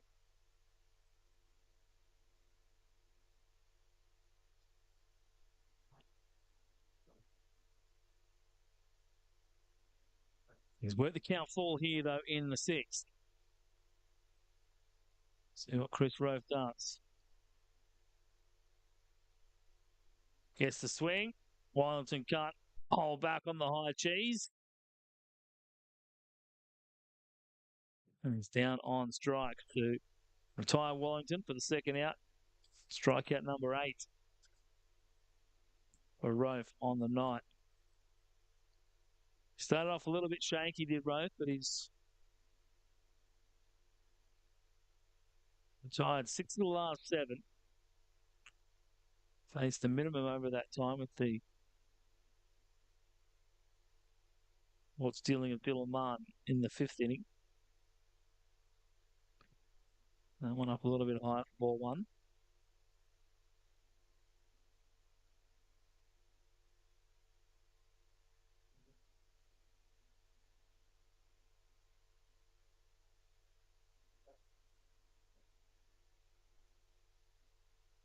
Outside corner finds his own on this occasion. Evens the count at 1 ball and 1 strike. Rofe has struck out the last 3 batters. He stays strong to finish the 5th, and then Martin and Wellington here in the 6th. And he strike out 4 in a row to finish off his night. Finds his own there. Gets the count to 1-2.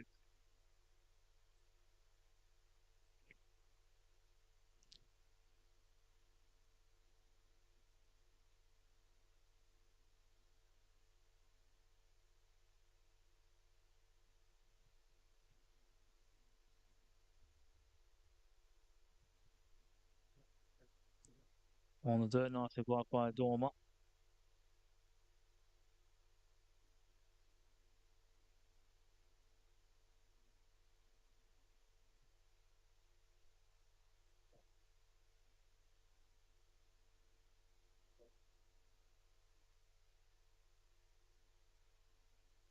Lions in the 2-2. Nails it off. Hang on. Just on 8:22 now, Sydney time. Of course, don't forget to change your clocks overnight with daylight saving finishing.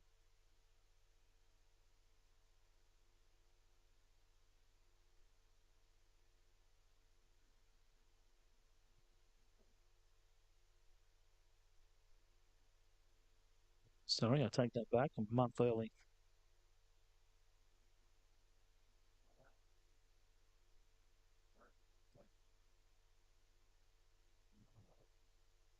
Getting confused. It's the American daylight saving that starts this weekend.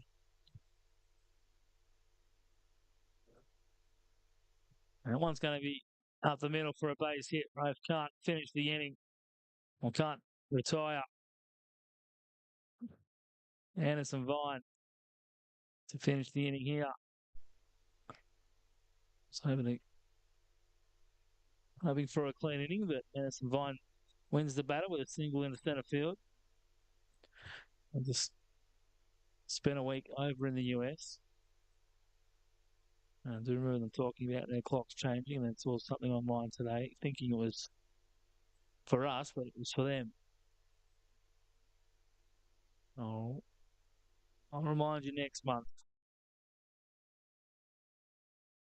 Gordon Martin.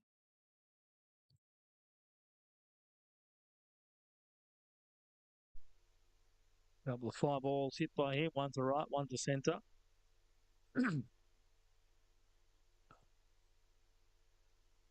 Anderson Vine, the runner over at first.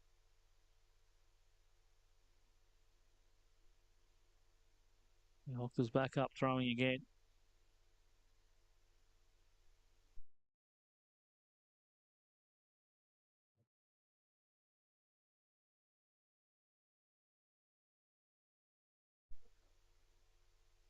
Suppose Baulkham can't use too many of their relievers today. They've still got another game to pitch through tomorrow. Wonder if Cohen Wynn might go in that game. Why do they get there first? They've still got to win this one. No point saving your bullets for a shot that you won't be taking. 0-1 here to Jordan Martin.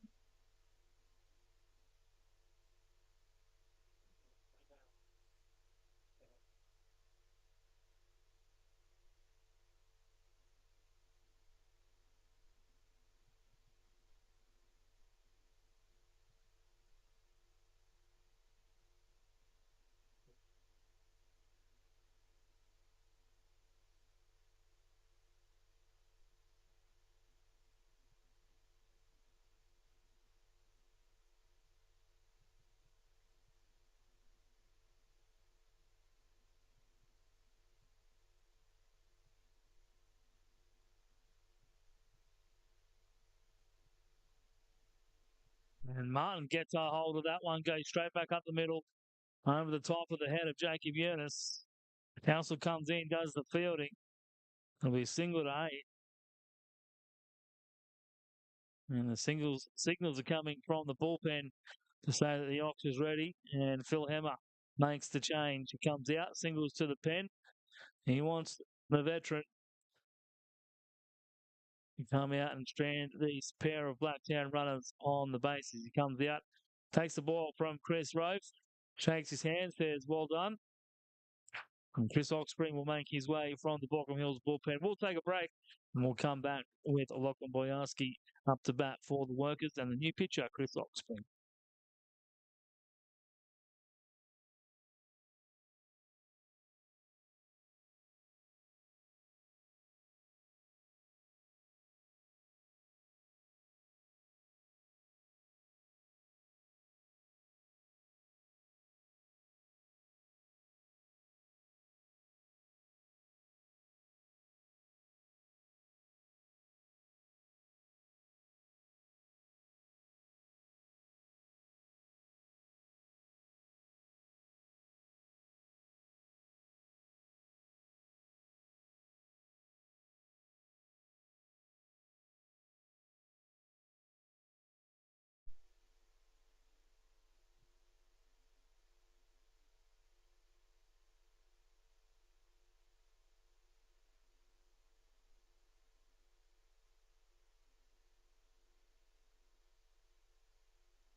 Lachlan Boyarski picked up a hit in his last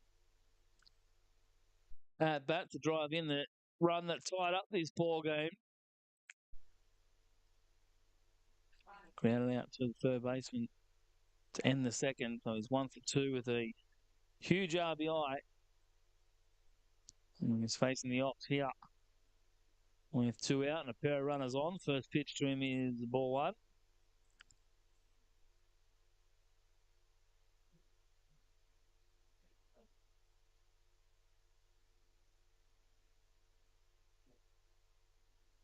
Lifted up in the air. Castle tracking back, across, sticks out the glove. And the ball falls in, and Ox comes in, retires Boyarski, and Baulkham Hills get out of it. Couple of base runners, couple of 2-out singles, but nothing more. They're tied at 1, heading to the bottom of the 6th.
So Borko went to their veteran, Blacktown going to theirs with Todd Grattan coming out to pitch here in the 6th. It'll be McCarthy, Nadai, and Howard. No, Nadai, Howard, Chappell. Didn't record Michael McCarthy getting out in the previous inning on my scorecard.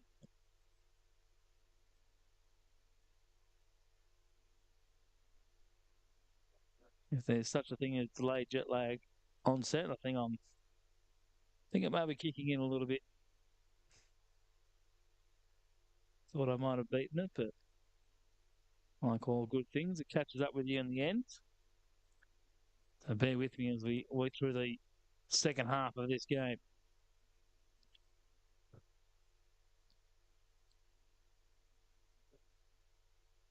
I'm usually accustomed to calling 4 games in a day, but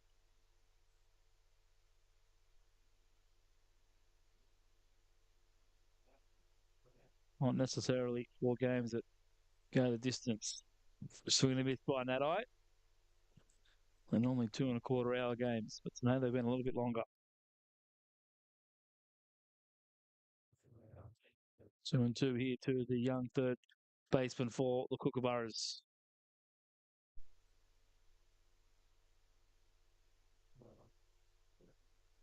Fouls it off to the screen.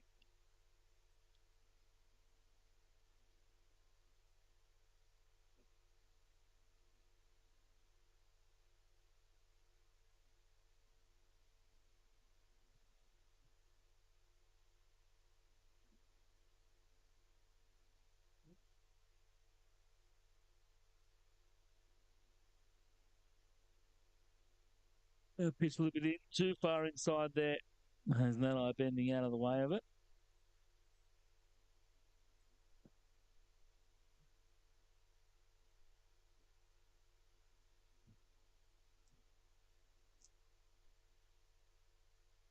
Inside out on that one. He's going to drop it into right field, but only as far as Dylan Martin over there, who makes a nice running catch to retire Nadai.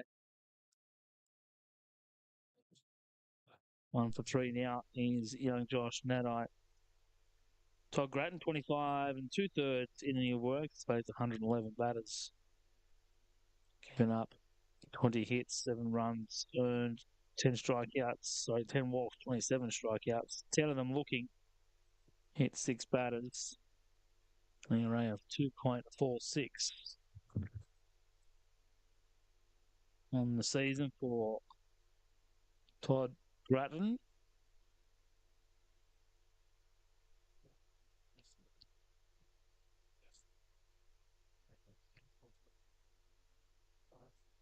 And Howard didn't like that call. Really behind here, Owen, too. Will just take a minute to adjust his gloves and adjust his focus. Regroup before facing the next pitch from Todd Grattan.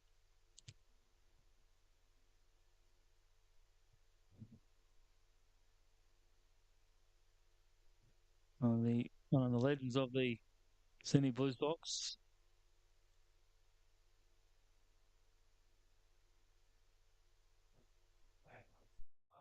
In comes Austin, picks it up, fires it across over to Strong. And retires Howard for out number 2. A part sidewinder, part submarine pitcher in Todd Grattan. He's got a couple of outs here in the 6th. He'd love to go 1, 2, 3.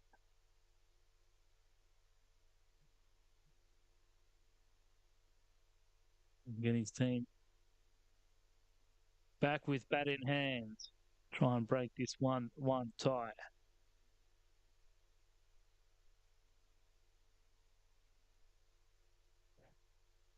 Swinging the miss by Chapel. He's had a few wild swings today. He went down swinging back in the 4th. That swing wasn't the best either. The first pitch he's seen from Grattan.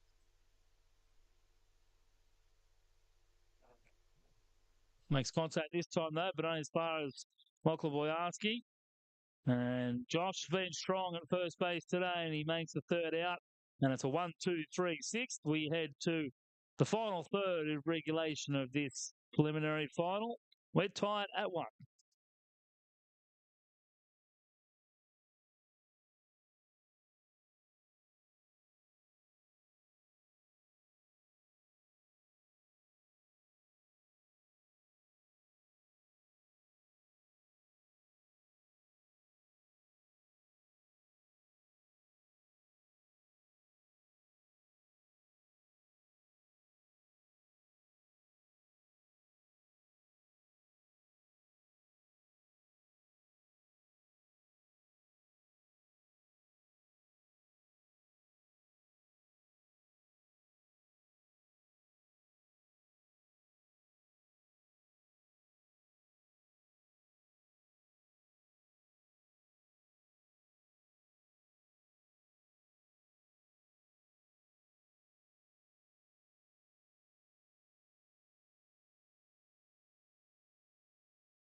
So my scorecard makes a very interesting reading. Apart from one little anomaly, this will be the 3rd time that Josh Pearl has led off. He was the final out of the 4th inning. And if there wasn't that one hit to the right side, long run for Bylighter, can't get to the ball. And the 2-hit day for Josh Pearl, that single into right field. I was about to say he would have led off in all 4 innings, but there was that Lachlan Boyarski RBI single to tie the game in the fourth. But Blacktown haven't gone past the fourth batter in the odd innings. Ben Martin has led off the second, fourth, and the sixth.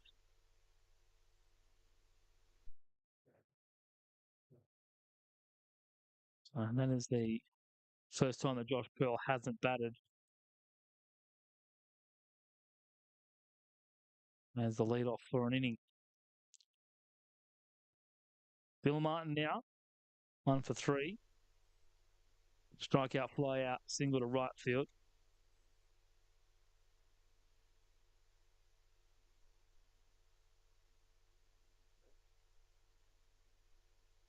See what Josh Pearl tries to do at first base when we test the arm of Jack Dormer. And they rely on Dylan Martin to move him over. Third game of the day on preliminary final Saturday with a tight one in the under-18s this morning, with Manly scoring a run in the eighth to book their grand final ticket against Cronulla next week. And one inside, that's Martin jumping out of the way. And they come from behind effort by the Eastern Suburbs Dolphins in our women's first grade grand final. They were down 6-3 in the last and rallied all the way back to walk that one off 7-6. An absolute gallant effort by the Right Hawks. They are going for championship number 4. The Dolphins as a club, championship number 1 as a team. It's their 8th in 9 years. And well done to the Dolphins. And won 7 out of the last 8 as the Greenway Giants before moving over to the eastern suburbs of Sydney. And they've taken out both first and second grade women's league competitions.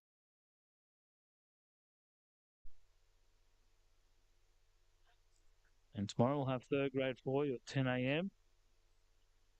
2 p.m. for second grade. And then if Baulkham Hills can get the job done here tonight, they could force a game 3 tomorrow.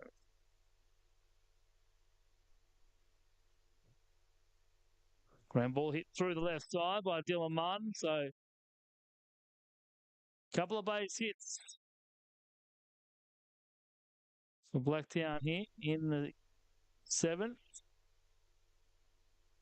And looking to sweep the series, earn themselves a day off tomorrow and prepare for the grand final showdown against MacArthur, which will start on Wednesday night here at Blacktown International Sports Park. MacArthur enjoying the week off after their 2-game victory.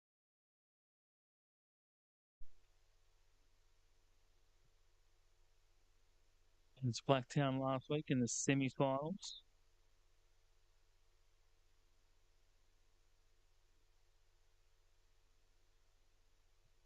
Strike one swinging there by Mitch Austin. He walked twice and then fly out to left field. This one on the ground.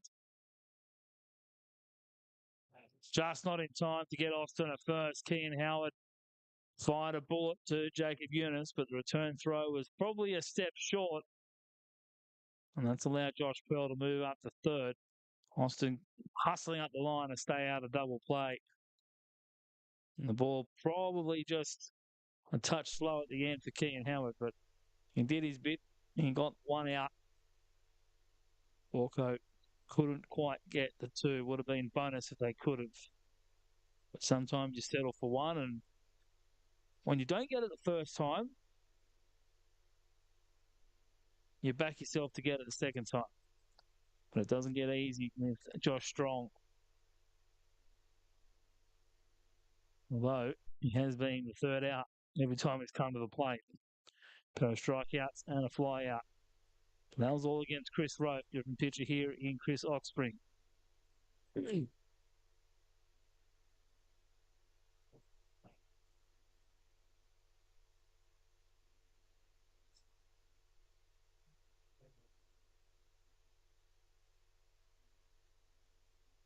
One no count here to Josh Strong.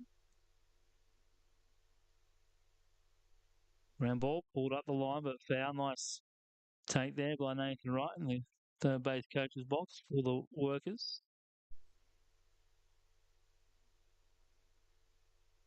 The unevens up at one apiece.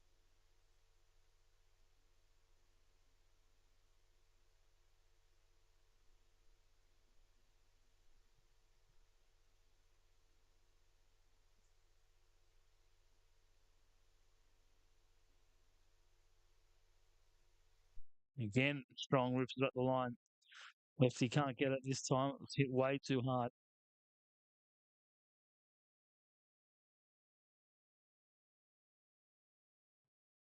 Counts in Oxspring's favour here. And Baulkham Hills turn that double play and get out of the inning.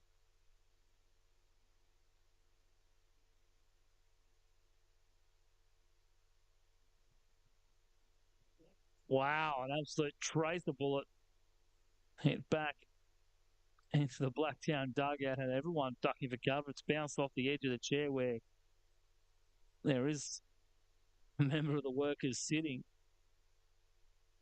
It could have been very ugly.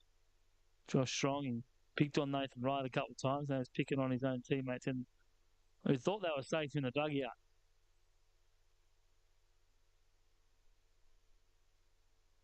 Another 1-2 in the dirt.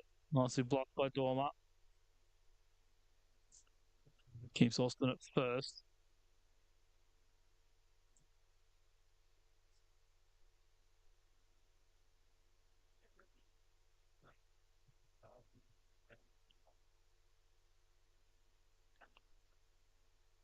Two here coming from Oxspring.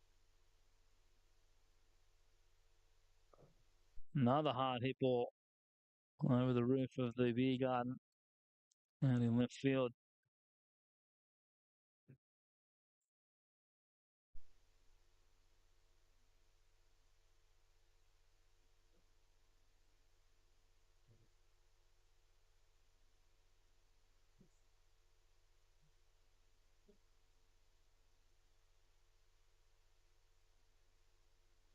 Up the middle, Eunice. Through the legs of Jacob Eunice. That's not something you see every day. Tailor-made double play. They would have got out of the inning, but Jacob Eunice has let it go straight through his legs. I thought it might have been Nostradamus, but calling for the double play on the second chance.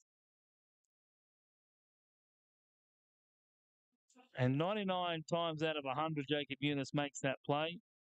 But unfortunately, on this occasion, it sneaks through the wickets.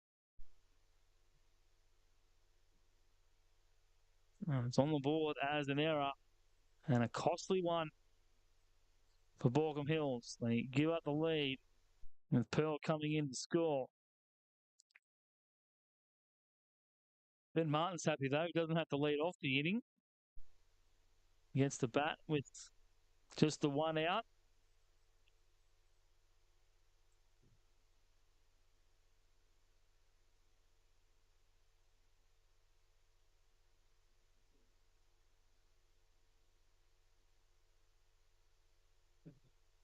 And then he's going to punch that into left field.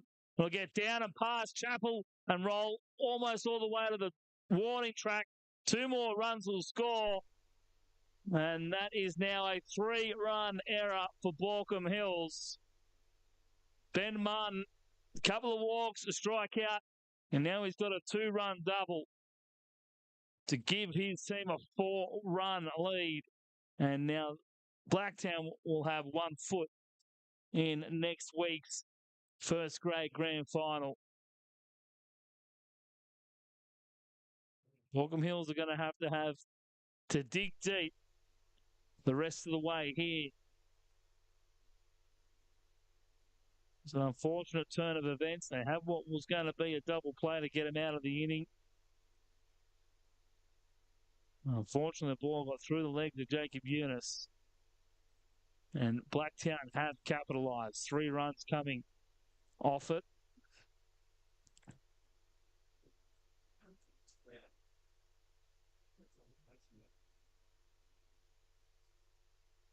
Ground ball hit to Eunice, doesn't make The error this time, he gets the throw over to first to retire Zion Wallington.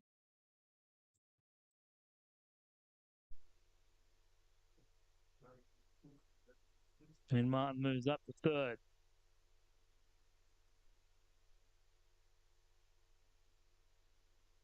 Nick Anderson-Vine, who reached on an error, reached on a fielder's choice, and then singled to centre field. He's reached on all three occasions, but he's only 1 for 3.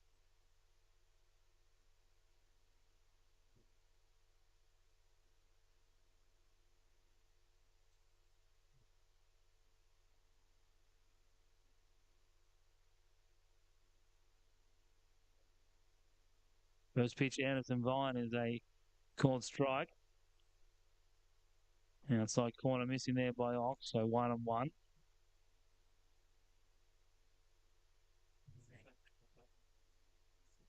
Blacktown, the defending champions from a season ago, and looking for back-to-back titles. They've got one foot in the door of next week's grand final series. They're just 9 outs away. Outside corner. 2 balls and 2 strikes, 2 out. And Martin with his lead at third, wandering down the line.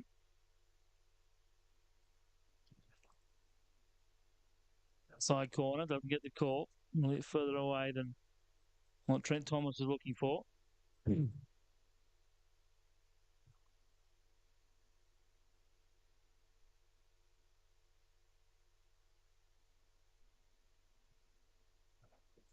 Checks his swing, asks for the call. Spurway says no. To outwalk there to Nick Anderson-Vine.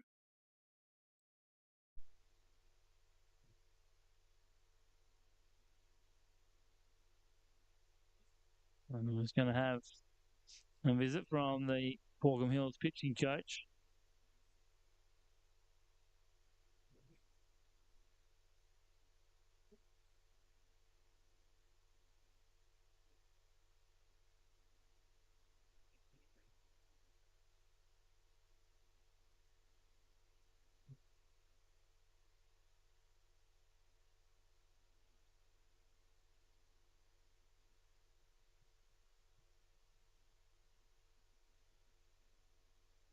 Rossbell led the inning off with a single in the right field, followed by Dylan Martin, who also reached with a single of his own.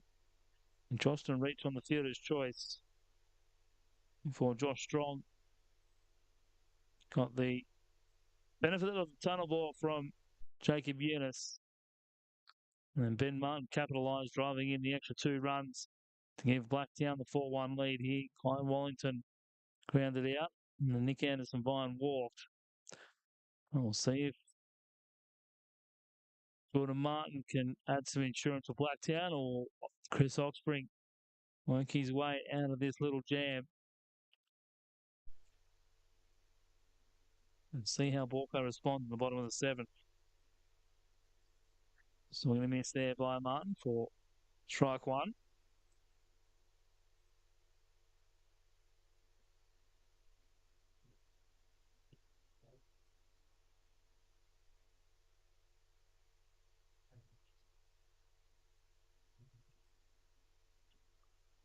Ground ball. That I can't. He does get there. Spin move. What a play there by Josh Nadai. All the way to his left. I didn't think he got there. He stuck out the mid, spun around 360, and still had the peace of mind to throw a strike to Keegan Howard at first. He made a stretch for himself, but he stayed on the bag, completed the out, and got out of the inning. But Blacktown, they struck in a big way. They put up 3 here in the top of the 7th. Baulkham Hills have their work cut out for them if they're to send these to a game 3 tomorrow night.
Well, Baulkham Hills trail by 3, and they're going to have their bottom 3 hitters in Castle, Pavan, and Bylighter come up and face Todd Grattan.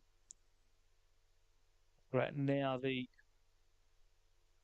pitcher of record for Blacktown. He's in line to pick up the win if they can close out this 4-1 lead. A few bodies up in the Blacktown bullpen around, just standing around, preparing themselves to be called upon by Ben Maguire.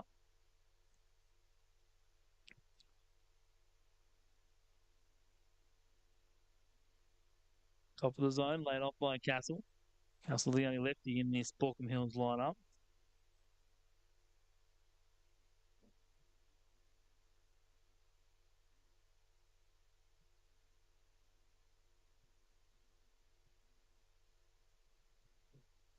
Off the end of the bat.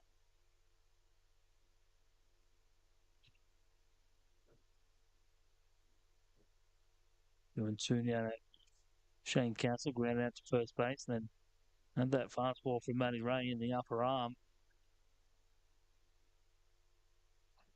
That sounded very heavy when it hit him. Sounded like it hurt a lot.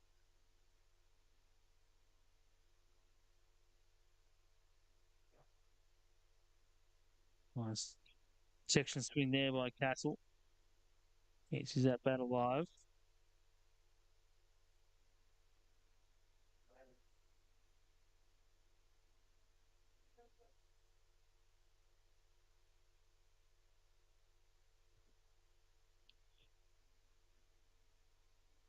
And went on the ground to Mitch Austin. Picks it up, makes a good throw. So it's Castle for route number 1. Just a bit of excuse me swing there by Castle.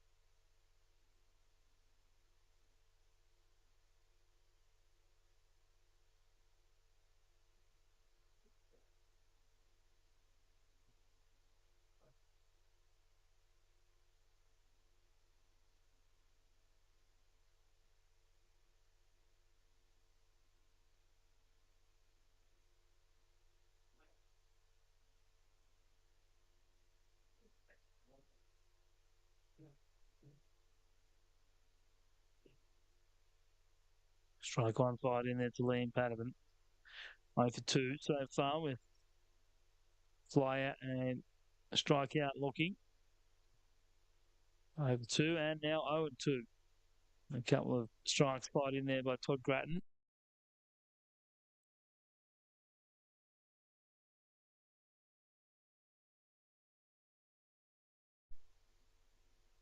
A bit low. Laid off. Yeah, runs to 1 and 2.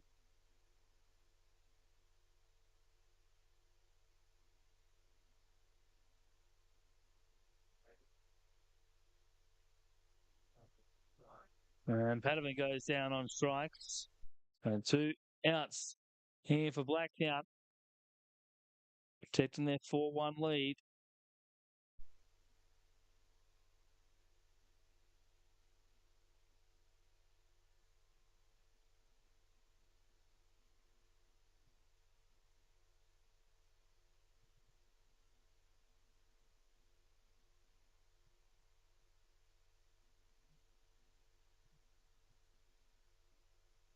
And one on the inside corner, Jared Bylighter.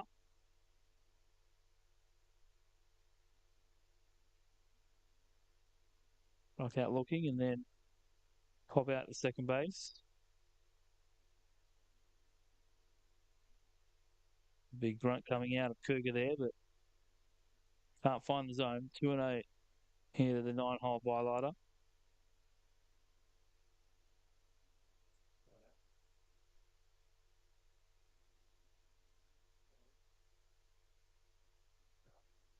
Finds the zone on this occasion.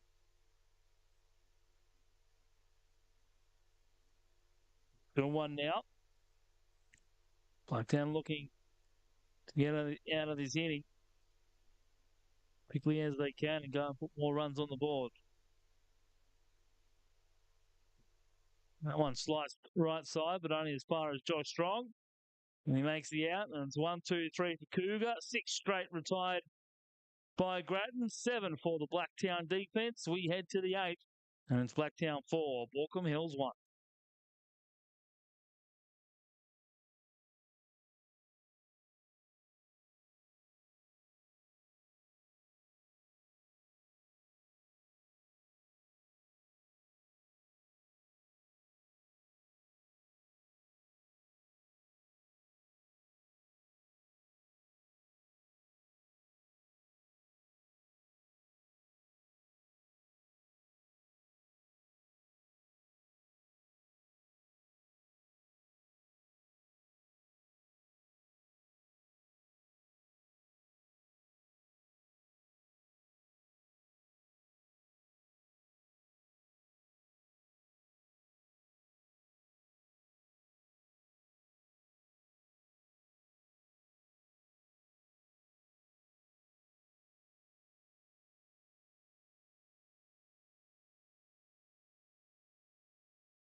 Nine 1-2 for Blacktown here in the 8th.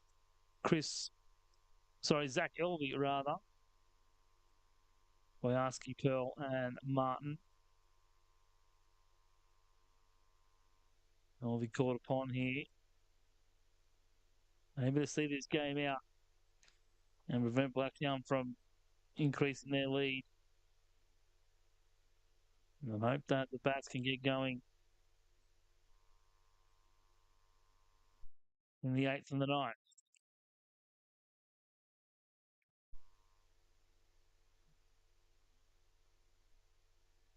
Ground ball hit to Eunice.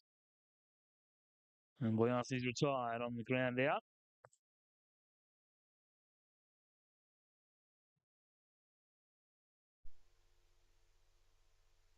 Back to the top of the order now with Josh Pearl.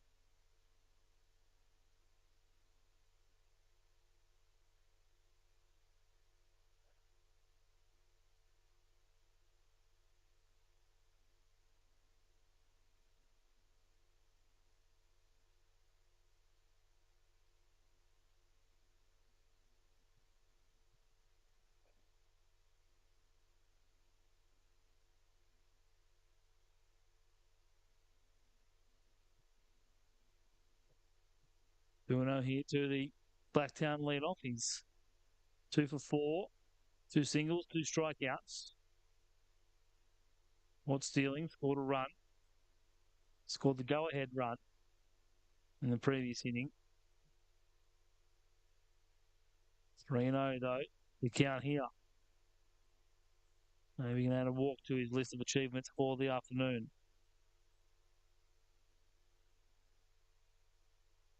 Down and in, 4-pitch walk. Calls the board.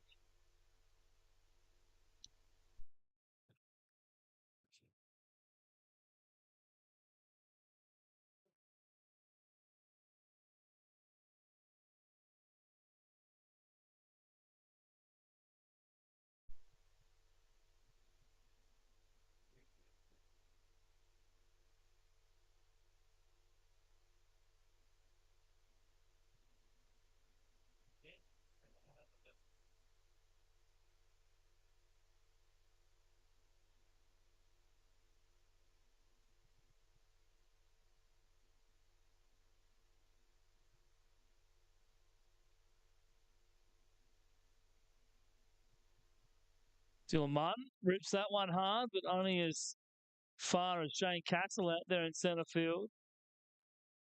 Going to fly out Dylan Martin.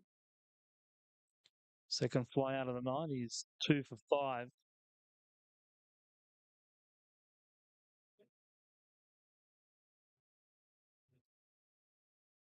Things up Mitch Austin. He's 0 for 2 with a pair of walks.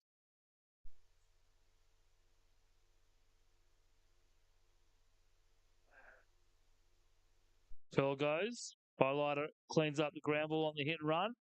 And nice work there by Zach Elliott to work around the 1 out walk. He gets Martin and Austin in quick time. And we'll hand to the bottom of the 8th. Baulkham with plenty to do, trailing this one 4-1, down 1-0 on the series.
Top of the order for Baulkham Hills. Jacob Eunice, Jack Dormer, and Lachlan McCarthy. They're going to need every bit of their best batters here to overcome this 3-run deficit.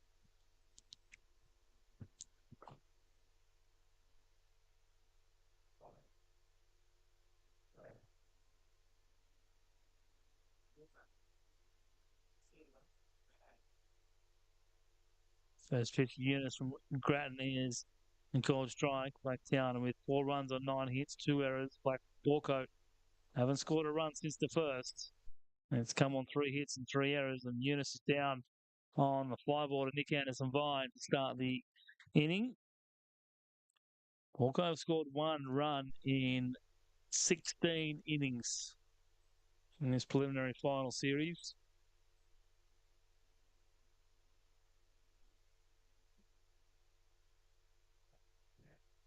And Jacob Eunice,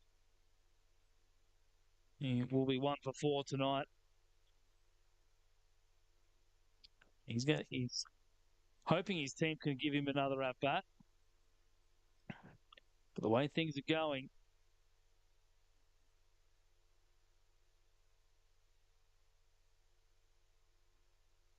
the Cougars been on lock. He's retired 7 straight. Blacktown retiring 8 batters in a row. Make that 9. That's 8 in a row for Grattan.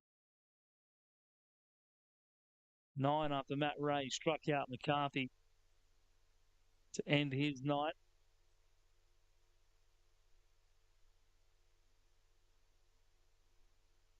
So 2 out for Lachlan McCarthy. He was the first batter retired in this run of 9 straight.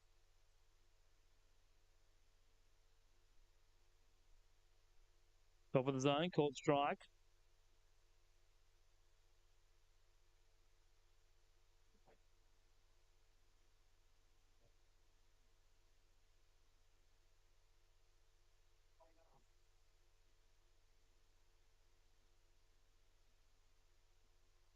Swing and a miss. He's had a couple of strikeouts, McCarthy. He reached on an error back in the first inning.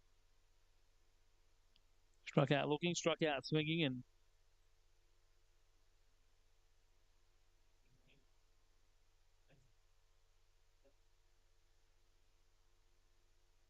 Grattan's going to go after him here. Takes a minute to reset.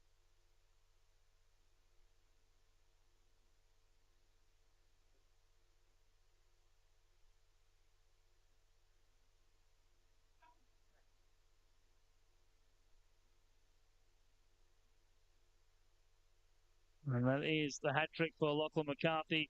1, 2, 3 sat down here in order in the eighth. 10 in a row by the Blacktown side. And we head to the ninth. Blacktown 4 lead Baulkham Hills 1.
Got Stronger lit it off for the workers here in the ninth. Struck out, fly out, struck out, reached on an error, so officially over 4.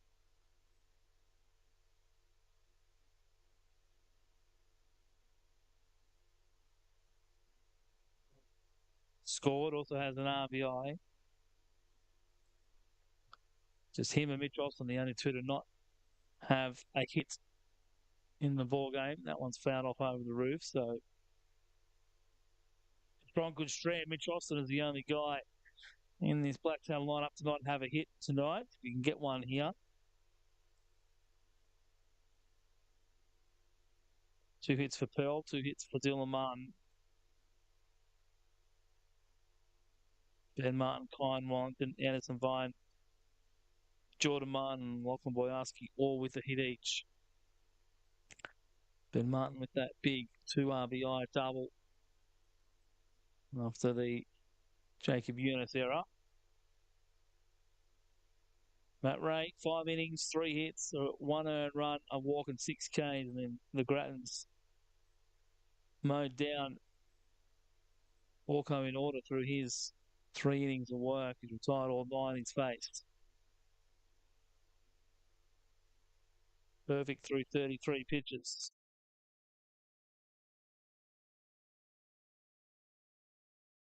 He's in line for the win tonight.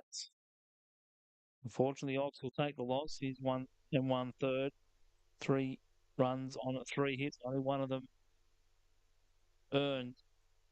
Just had the 1 walk.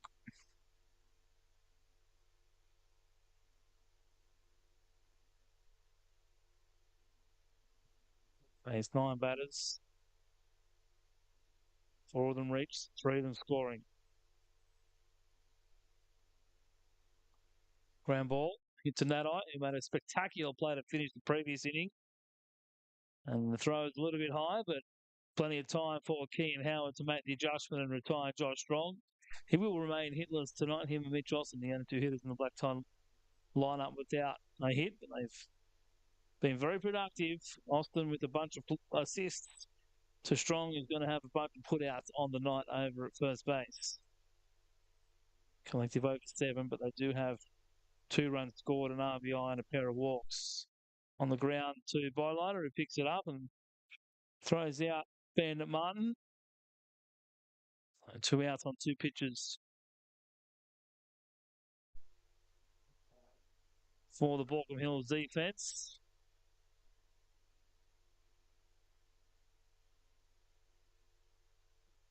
One out away.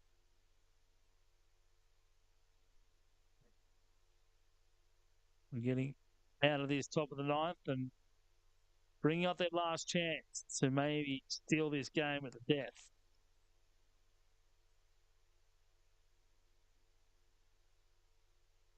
That one fouled off.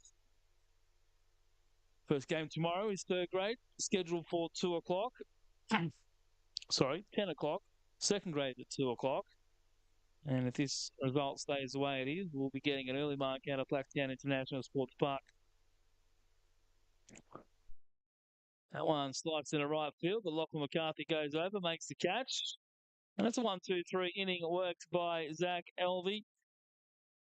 We head to the bottom of the ninth. Last chance for the Kookaburras if they want to play tomorrow.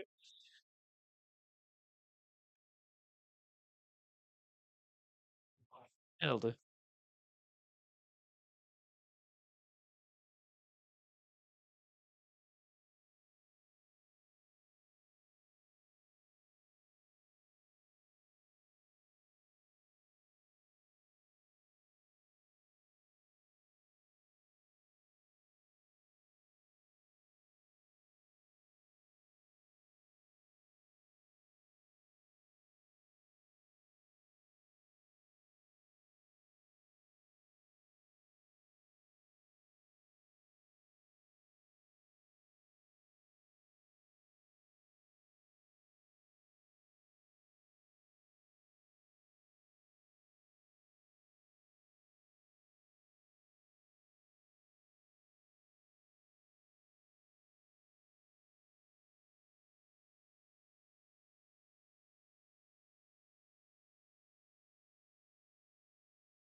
So last chance to learn here for the Baulkham Hills side will be Josh Nadeau, Keen Howard, Nick Chappell.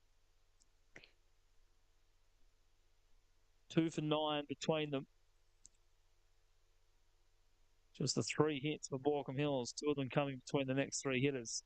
And they've gone through the stopper in Dylan Clark to close this game out.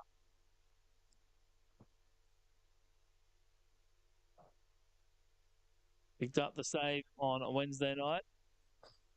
Out here to pick up the save tonight. And his team an extra day's rest. And lock in our grand final matchup between the top 2 teams all year, MacArthur and Blacktown. MacArthur at the tonic to get over Blacktown in the semi-final. Didn't quite have the pitching to get the job done last year.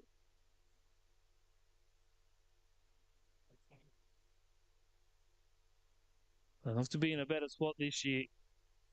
And it'll certainly be one very interesting grand final series.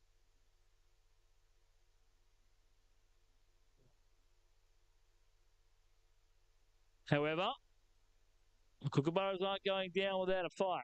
John Clark's walked the lead-off man. And we're just throwing a little bit too hard. Does have a 3-run cushion, so he doesn't have to be too tight on it.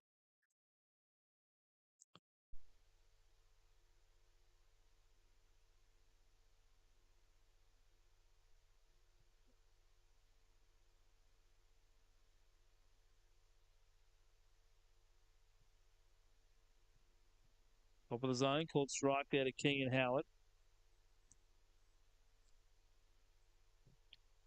Clark needed just 13 pitches on Wednesday night.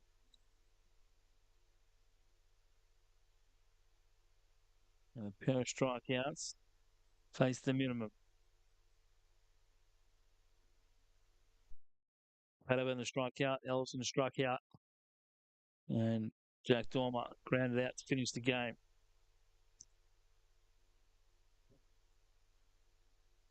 It's a little bit off his kilter here. 1-on-1 here to Keane Howard. seems to be overthrowing it a little bit.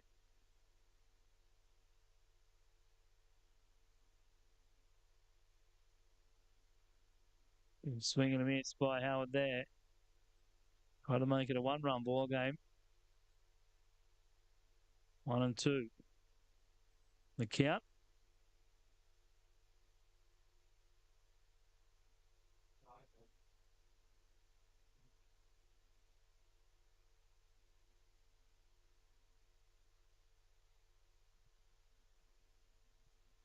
And Howard down on strikes for the first out.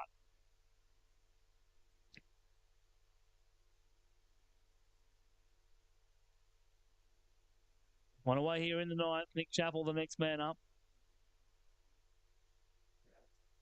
0 for 3 with the fielder's choice, strike out and a ground out, just the 4 trips or 4 times through the lineup for Baulkham Hills. Blacktown almost completing a 5th.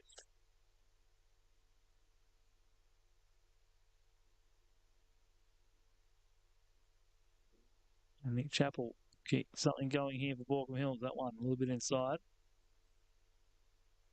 Chappell jumps out of the way. Ball 1.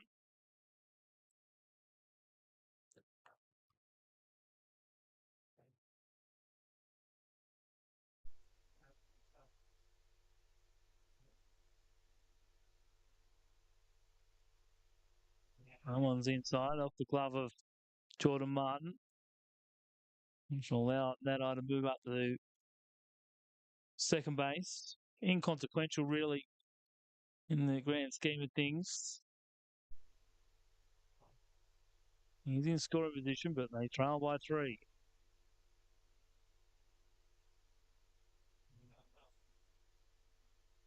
Bruno, though, here to Nick Chappell is in the friendly count. Top of the zone, called ball 3.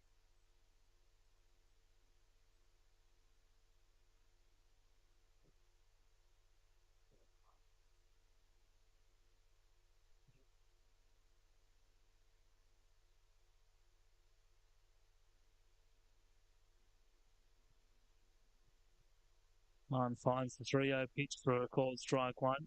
3-1 there. We'll see if Chappell decides he's taking all the way.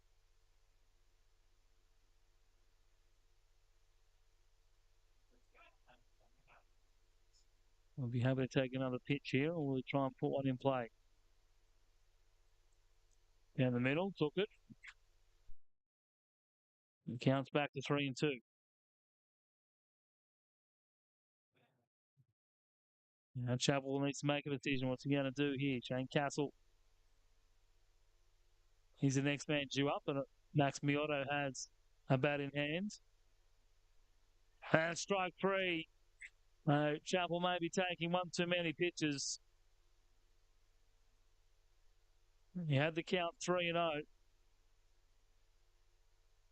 Now, I think Benny Maguire might have seen it up. He's got an arm warming up in the pen. He's going to call his infield in for a brief chat. Max Miotto takes his place in the box. He's been officially announced as the pinch hitter.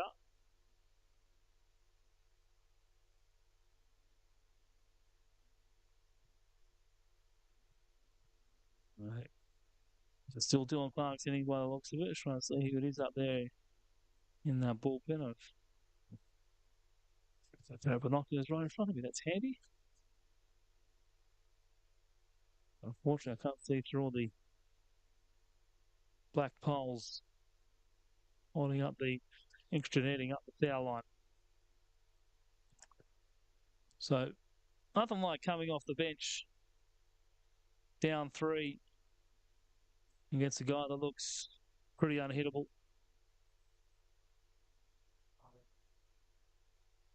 Sense of time in the Blue Sox with Dylan Clark.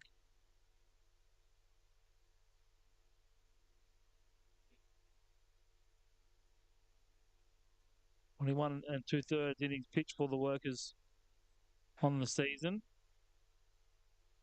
Just the 1 start. Sorry, 3 starts. I take that back. Nola, Canterbury, Greater West. So the bottom 3 teams. Right side. Off the glove of Wellington. He can't control it. And Miotta will pick himself up. Well, it might go down as an error, but he's put bat on ball. The second hitter to do that in the last 5 or 6. And Miotta hit for Castle. Chris Ings is going to come off and hit the hit now for Liam Padovan.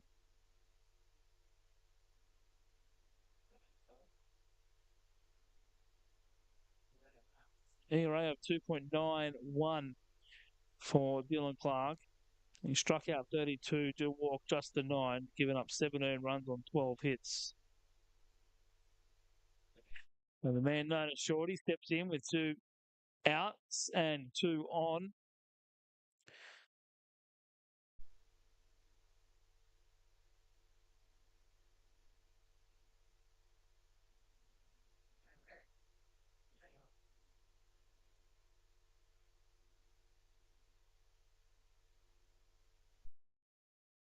Miotta will move up to second base.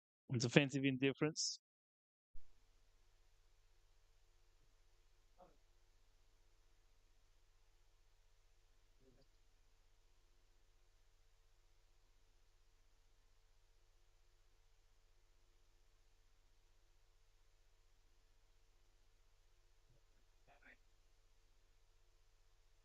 Shorty's behind 0-2. Clark fires it in. Swings and misses. And he strikes out Ings to end the game. Blacktown booked their place in the 2022-23 New South Wales State League first grade championship series. That'll get underway here at Blacktown International Sports Park on a Wednesday night from 7:15. It was a tight battle early on, but the tunnel ball by Jacob Eunice in the 7 allowed Blacktown the only opportunity they needed. They punctuated it with a 3-run inning and holding on for a 4-1 victory. And it will be a replay of last year's grand final between Blacktown and MacArthur. Can Blacktown go back-to-back, or will MacArthur be ready to spoil the party?